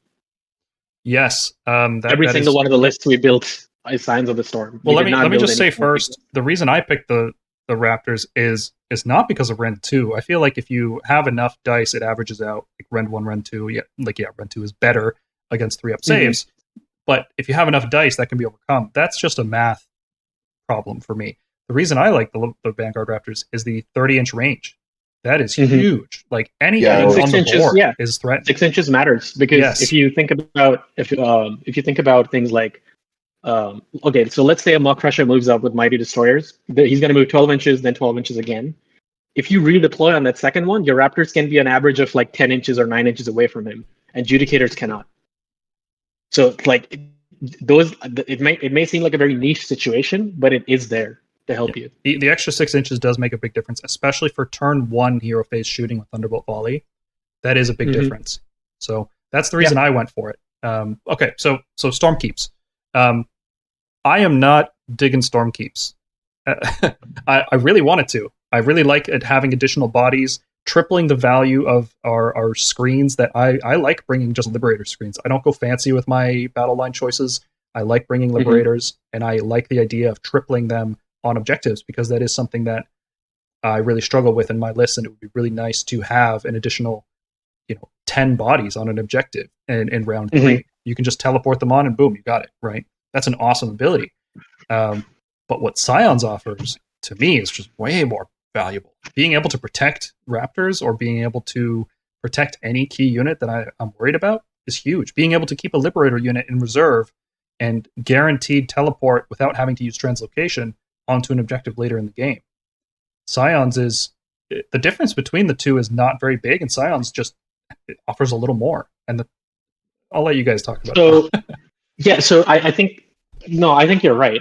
I also think like the way you build lists, like the way I've seen you build lists in the past, you don't ever think of Redeemers as hammer units. You always think of them as screens or at the best throwaway units. And I think I understand why they're not the most efficient at damage, and when you're in your view and mine too in some ways, you really want to be maximizing each unit's purpose in a Stormcast list. But with the amount of buffs and little gadgets and things that we've got in this new book, and maybe it just comes down to testing because we're gonna have a lot more testing over the next few months. How viable is Redeemer spam now? Like if I took 2 units of 10 Vindicators, is that good with Gardus? Is that good with as a Stormkeep wall moving up supported by Gardus and Andrasta? It's really hard to visualize it being better than spending those points on something else, something that does just a lot more damage. That's my main concern with that. Like it promotes this slow grinding play style, almost like Ossiarch Gwen Reapers. Like you're no longer just moving fast mobile surgical strike army. You're like this moving castle that's grinding up the board, waiting till turn 3, and then with some shooting, and this Redeemer walls that basically just don't die, and then hopefully you win by grinding your opponent out. And I'm not sure how suited that playstyle is to Stormcast. I'm just opposed to it. Maybe it's just me because I've always thought of Stormcast as a more elite strike teams from 2nd edition, and maybe I can't shake that off. But maybe that is viable now. But I just couldn't see it when I was building lists. And I can't see the value of bringing cities units as coalition units. When I was building my Machinery of War list here, I didn't find any cities units that I was like, yeah, I really want to bring this war machine. Like steam tanks didn't make the cut, and none of the artillery made the cut. So even in scenarios where you have direct synergy with units and you could bring them, I feel like it still wasn't able to make the cut. Now, we will be doing a video later about allies and coalition units that are good in Stormcast lists, and I think maybe we might change our opinion about Stormkeeps after that. But right now, as an initial impression, I'm not feeling it. Yeah, I think cities units, the problem with cities units, they need support, and we can't support them really other than using core commands. It's not like cities lists when they take Stormcast, they're essentially become a cities unit. They get the command trait buffs, they get the spell buffs, they get the artifact buffs or whatever, but we don't have any buffs for them other than a +1 to bravery. And maybe I guess the Toleron gives them a +1 to hit. So again, that's +1 for the Toleron. Hey, you picked a good model to constantly put in your list, Paul. But until the Dawnbringer Crusade unit comes out, the rumored Dawnbringer Crusade, I don't know if they are coming or not. But I don't know if I'd really go in for any specific coalition units. Yeah. JJ, what do you think about Stormkeep so far from your experience? Much of what you guys say, I share opinions on. The one thing, and Mergank and I talked about this in the Discord, I wish Vanguard Hunters were Redeemer. Oh, yeah. Because Astral Templars is just such a frustrating storm host to build a list in. That's another thing missing from ours. We didn't have a single Tempest Lord list, we didn't have a single Astral Templars list, and we didn't have a single Anvils of Heldenhammer list, which I think it's obvious why not that one. But Tempest Lords and Astral Templars are noticeably missing from our creations. The reason being is because any list that you'd make in an Astral Templars, for example, is just going to be an inferior version of any other list you'd make with another storm host. Problem is Hunters of the Heartland. I can legit never. If a year from now, when the Hunters of the Heartland battalion goes away, I'll be like, okay, mock crystals are becoming really scary in the meta. I'm gonna go take Astral Templars because I don't want to take 6 more wounds. Sorry, 12 more wounds. It's an ability that doesn't benefit your list in any way. It's an ability that interacts with what the opponent is doing. So you have to build a list that's completely Stormhost agnostic, and you make the choice to go Astral Templars just to get the ability to prevent something that's popular in the meta. So it like you said, like while we have Hunters, I see no reason to take that stance. Vanguard Hunters certainly aren't it, right? Like maybe if they were Redeemer instead of I swear to God, I thought they were Redeemers. Like, if they were Redeemer in Stormkeep, that'd be pretty decent. But yeah, because that's a teleporting Liberator unit. Round 3 onwards, you start teleporting them around the board for 15 models on objectives. And you could call to aid them, right? Bring them back to life. Oh. Yeah, that'd be really good. And I don't see Astral Templars right now. I'm not enthused in order to do it. If I do end up building an Astral Templars list, it's purely because the meta requires it, and not because of any particular synergy or any combo that I want to experiment.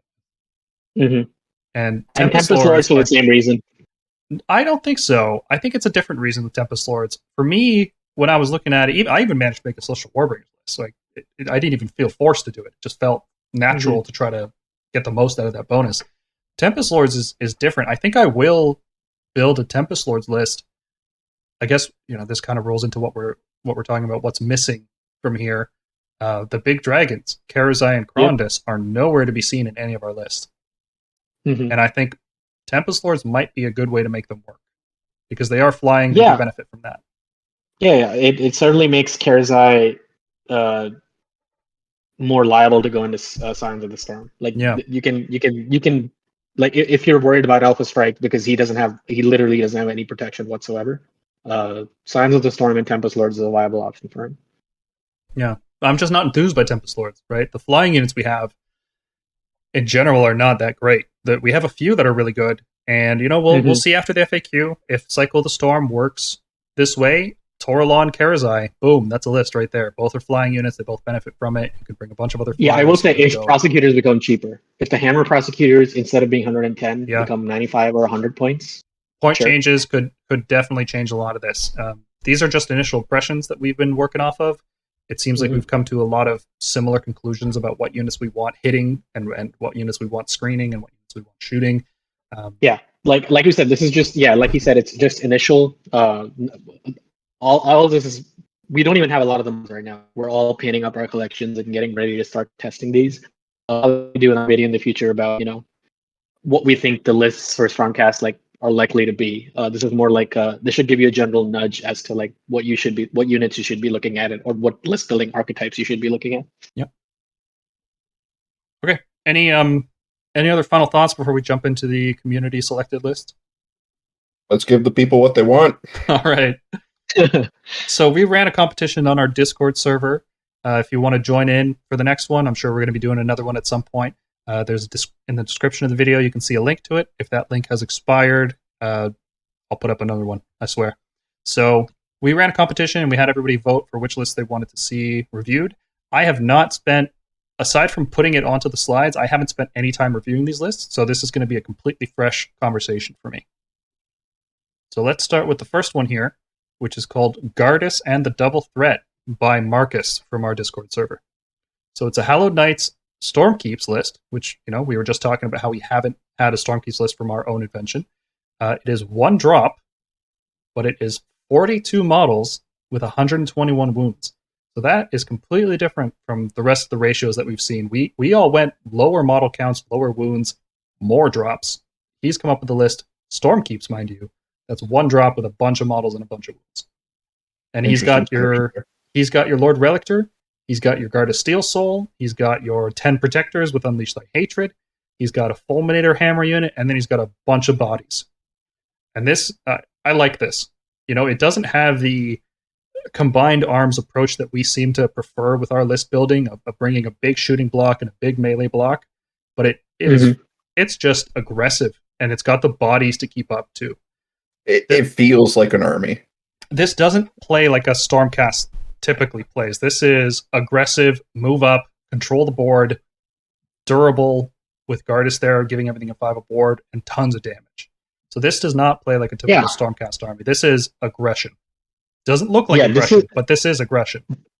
But the thing is, it's not just aggression. What I like is, like, when we typically build aggressive lists, we tend to go all in on aggression. Like, we tend to go all in on some shooting and some hard-hitting paladin unit.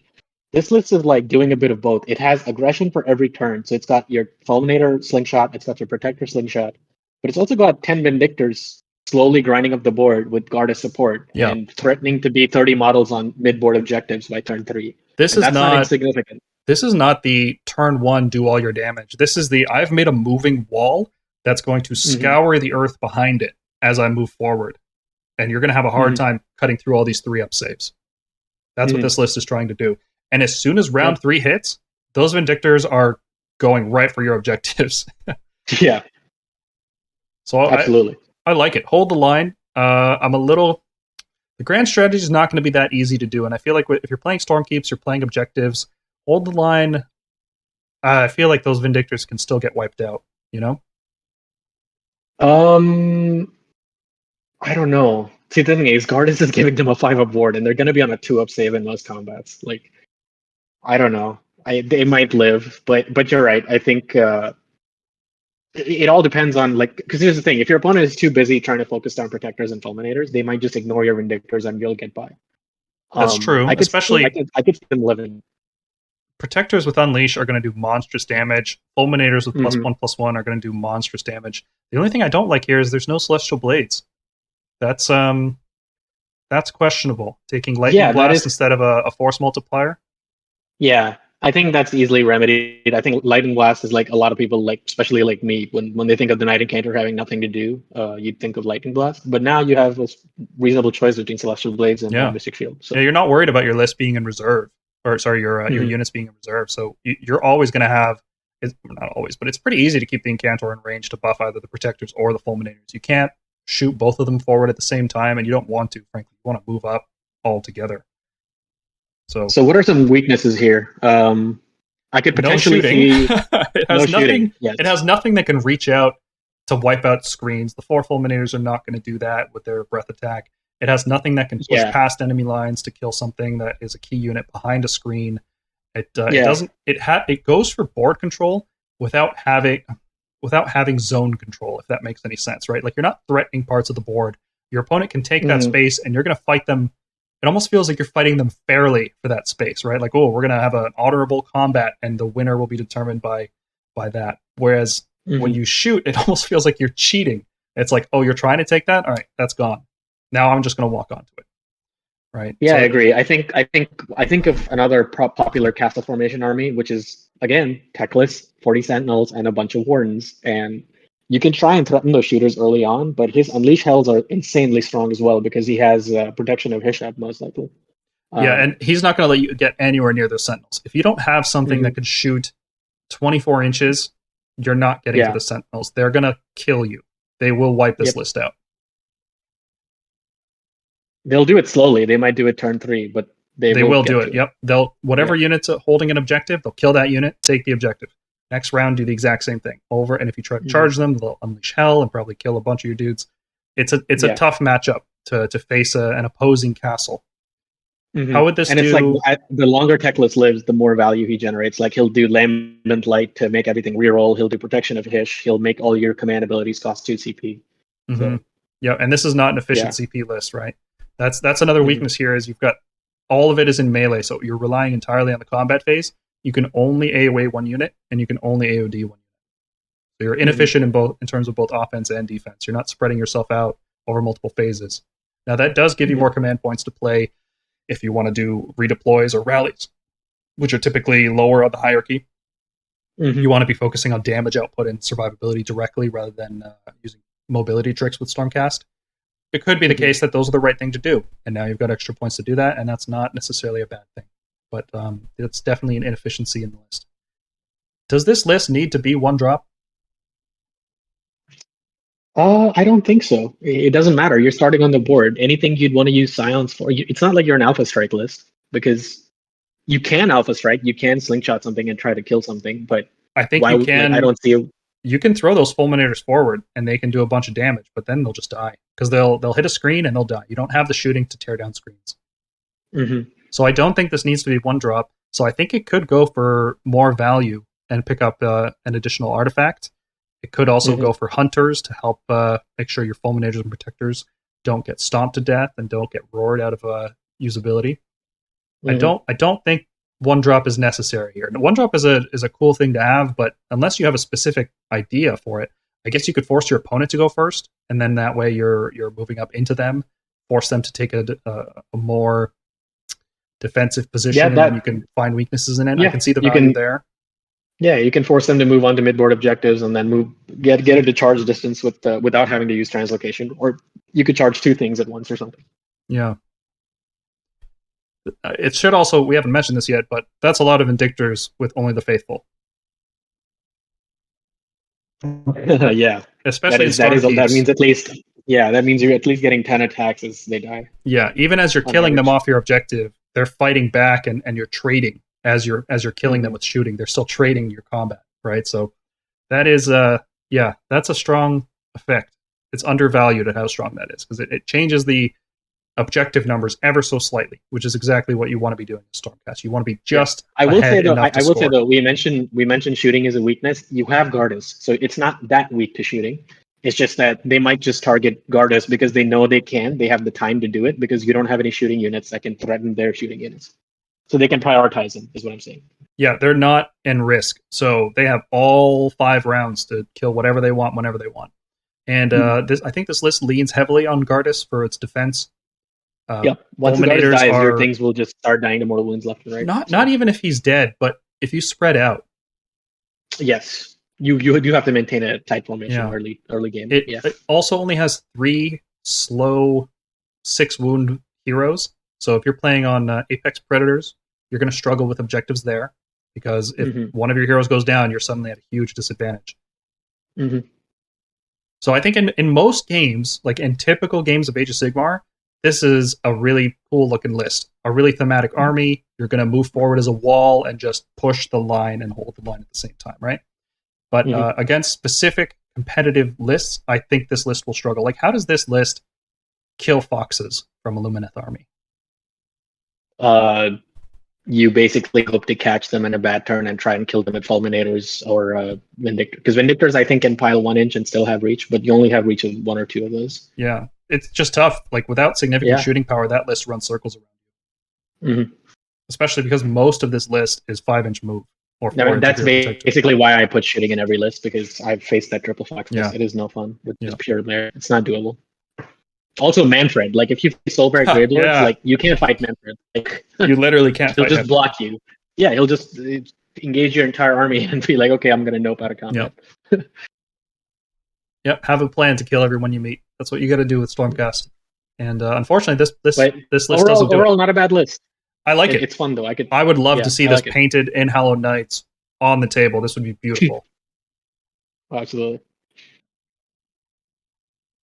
All right. Good job, Marcus.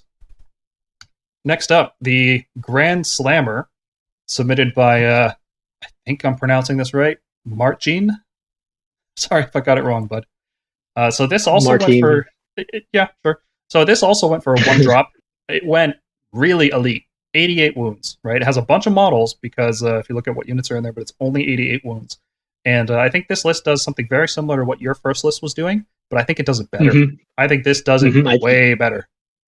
Yeah, I think it's literally it's basically all the things you talked about. It's maximizing efficiency, and it's basically a direct improvement over the first list. You've got the Relictor. You've got the Relictor to translocate with High Priest reliably. Those protectors up. Mm-hmm. You've got the Imperatant to get a 7-inch deep strike with your Grand Hammers. You've still got a few bodies in the back there with Vindicators. You've got a unit of long strikes to shoot down screens and key targets.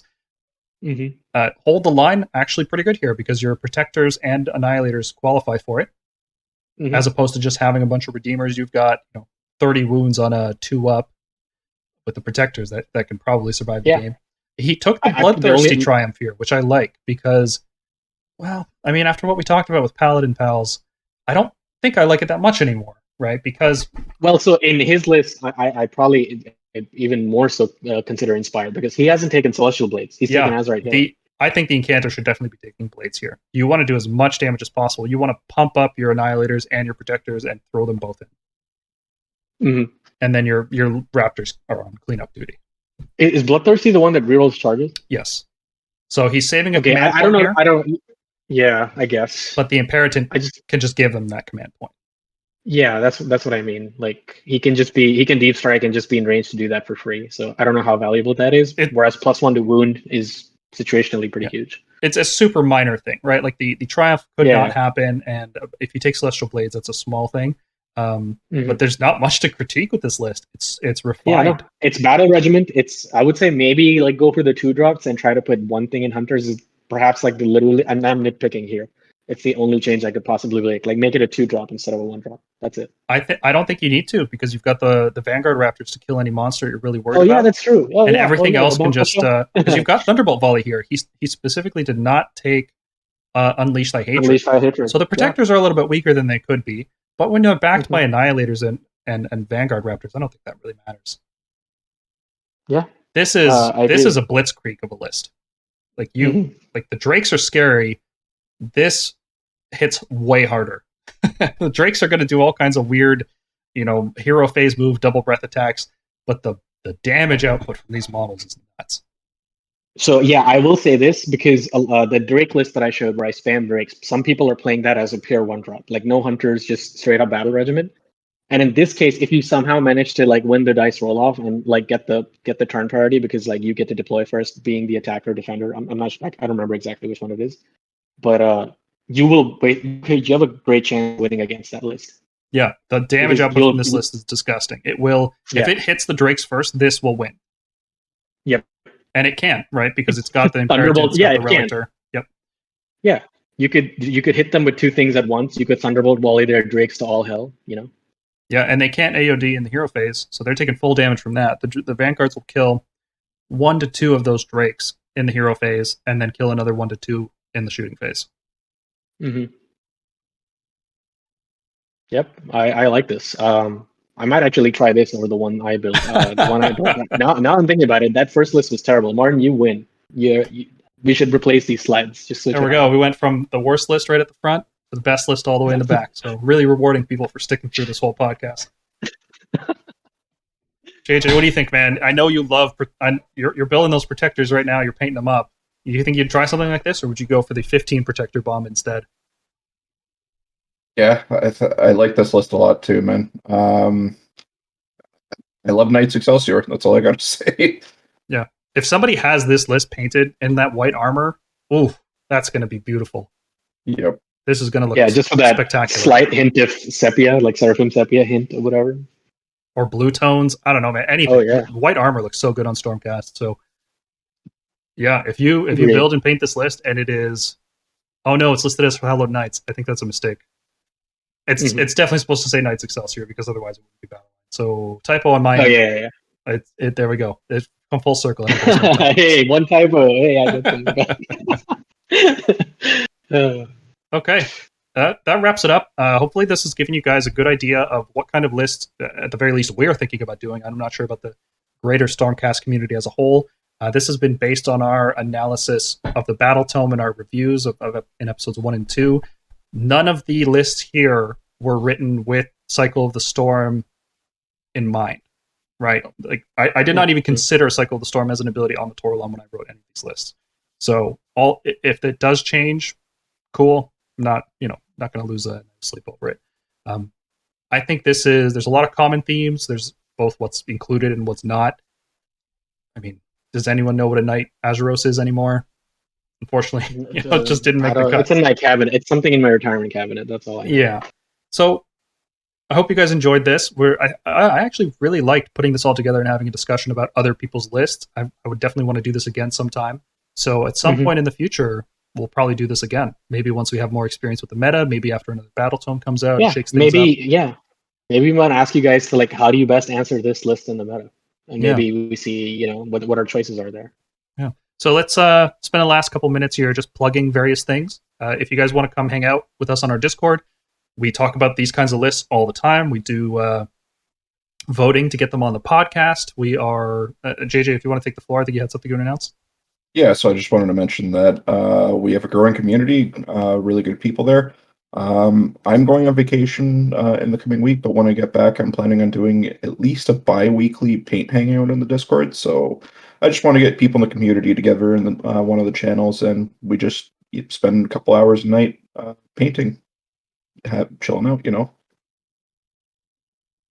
Yeah, it sounds cool. I'm just gonna plug in. So we're our next weekly episode will be on unit comparisons. Specifically, I think Paul would like to discuss some mathematical comparisons and unit efficiency between units that are comparable in terms of their function on the battlefield. Oh, we're gonna get real mathy with you guys. And that'll help you determine. Yep, and maybe that'll help you determine, if you're really thinking about, hey, do I want to take crossbows versus longbows? Like, what do I want? That'll help you with that. And the answer is crossbows, like Paul mentioned. And then, as Paul mentioned, we're going to be working on just like we did with the Battle Tome, we're going to be working on a list of units that we consider good coalition and ally units, and maybe seeing what we could ally in to solve certain problems plug certain weaknesses in Stormcast armies. Yeah, units that you guys wouldn't think about either. Like, for example, a Skink Starseer from the Seraphon army to reduce enemy saves and generate command points is really good. That might be a little more obvious, but something like an Alopex from the Ideneth faction, which can deny enemy pylons, which is really important if you're multi-charging. So we're looking at really obvious stuff, and then also a little more obscure tactical type allies that we could be including. And we're primarily focused with things that will actually be worth putting in your list, not necessarily just, oh, here's 10 bodies with an efficient wound count. Stormcast don't do that. And, no, that's not going to make the cut. We're things that actually matter, things that you're going to care about putting in your list. So if you have any thoughts on this podcast, if you have any allies you'd want us to include that you think we might miss, or if you just want to hang out and paint, feel free to jump into our Discord. You'll see a link for it in the description of the video. All right. Thanks a lot, guys. That's it from us, and we'll see you in the next one.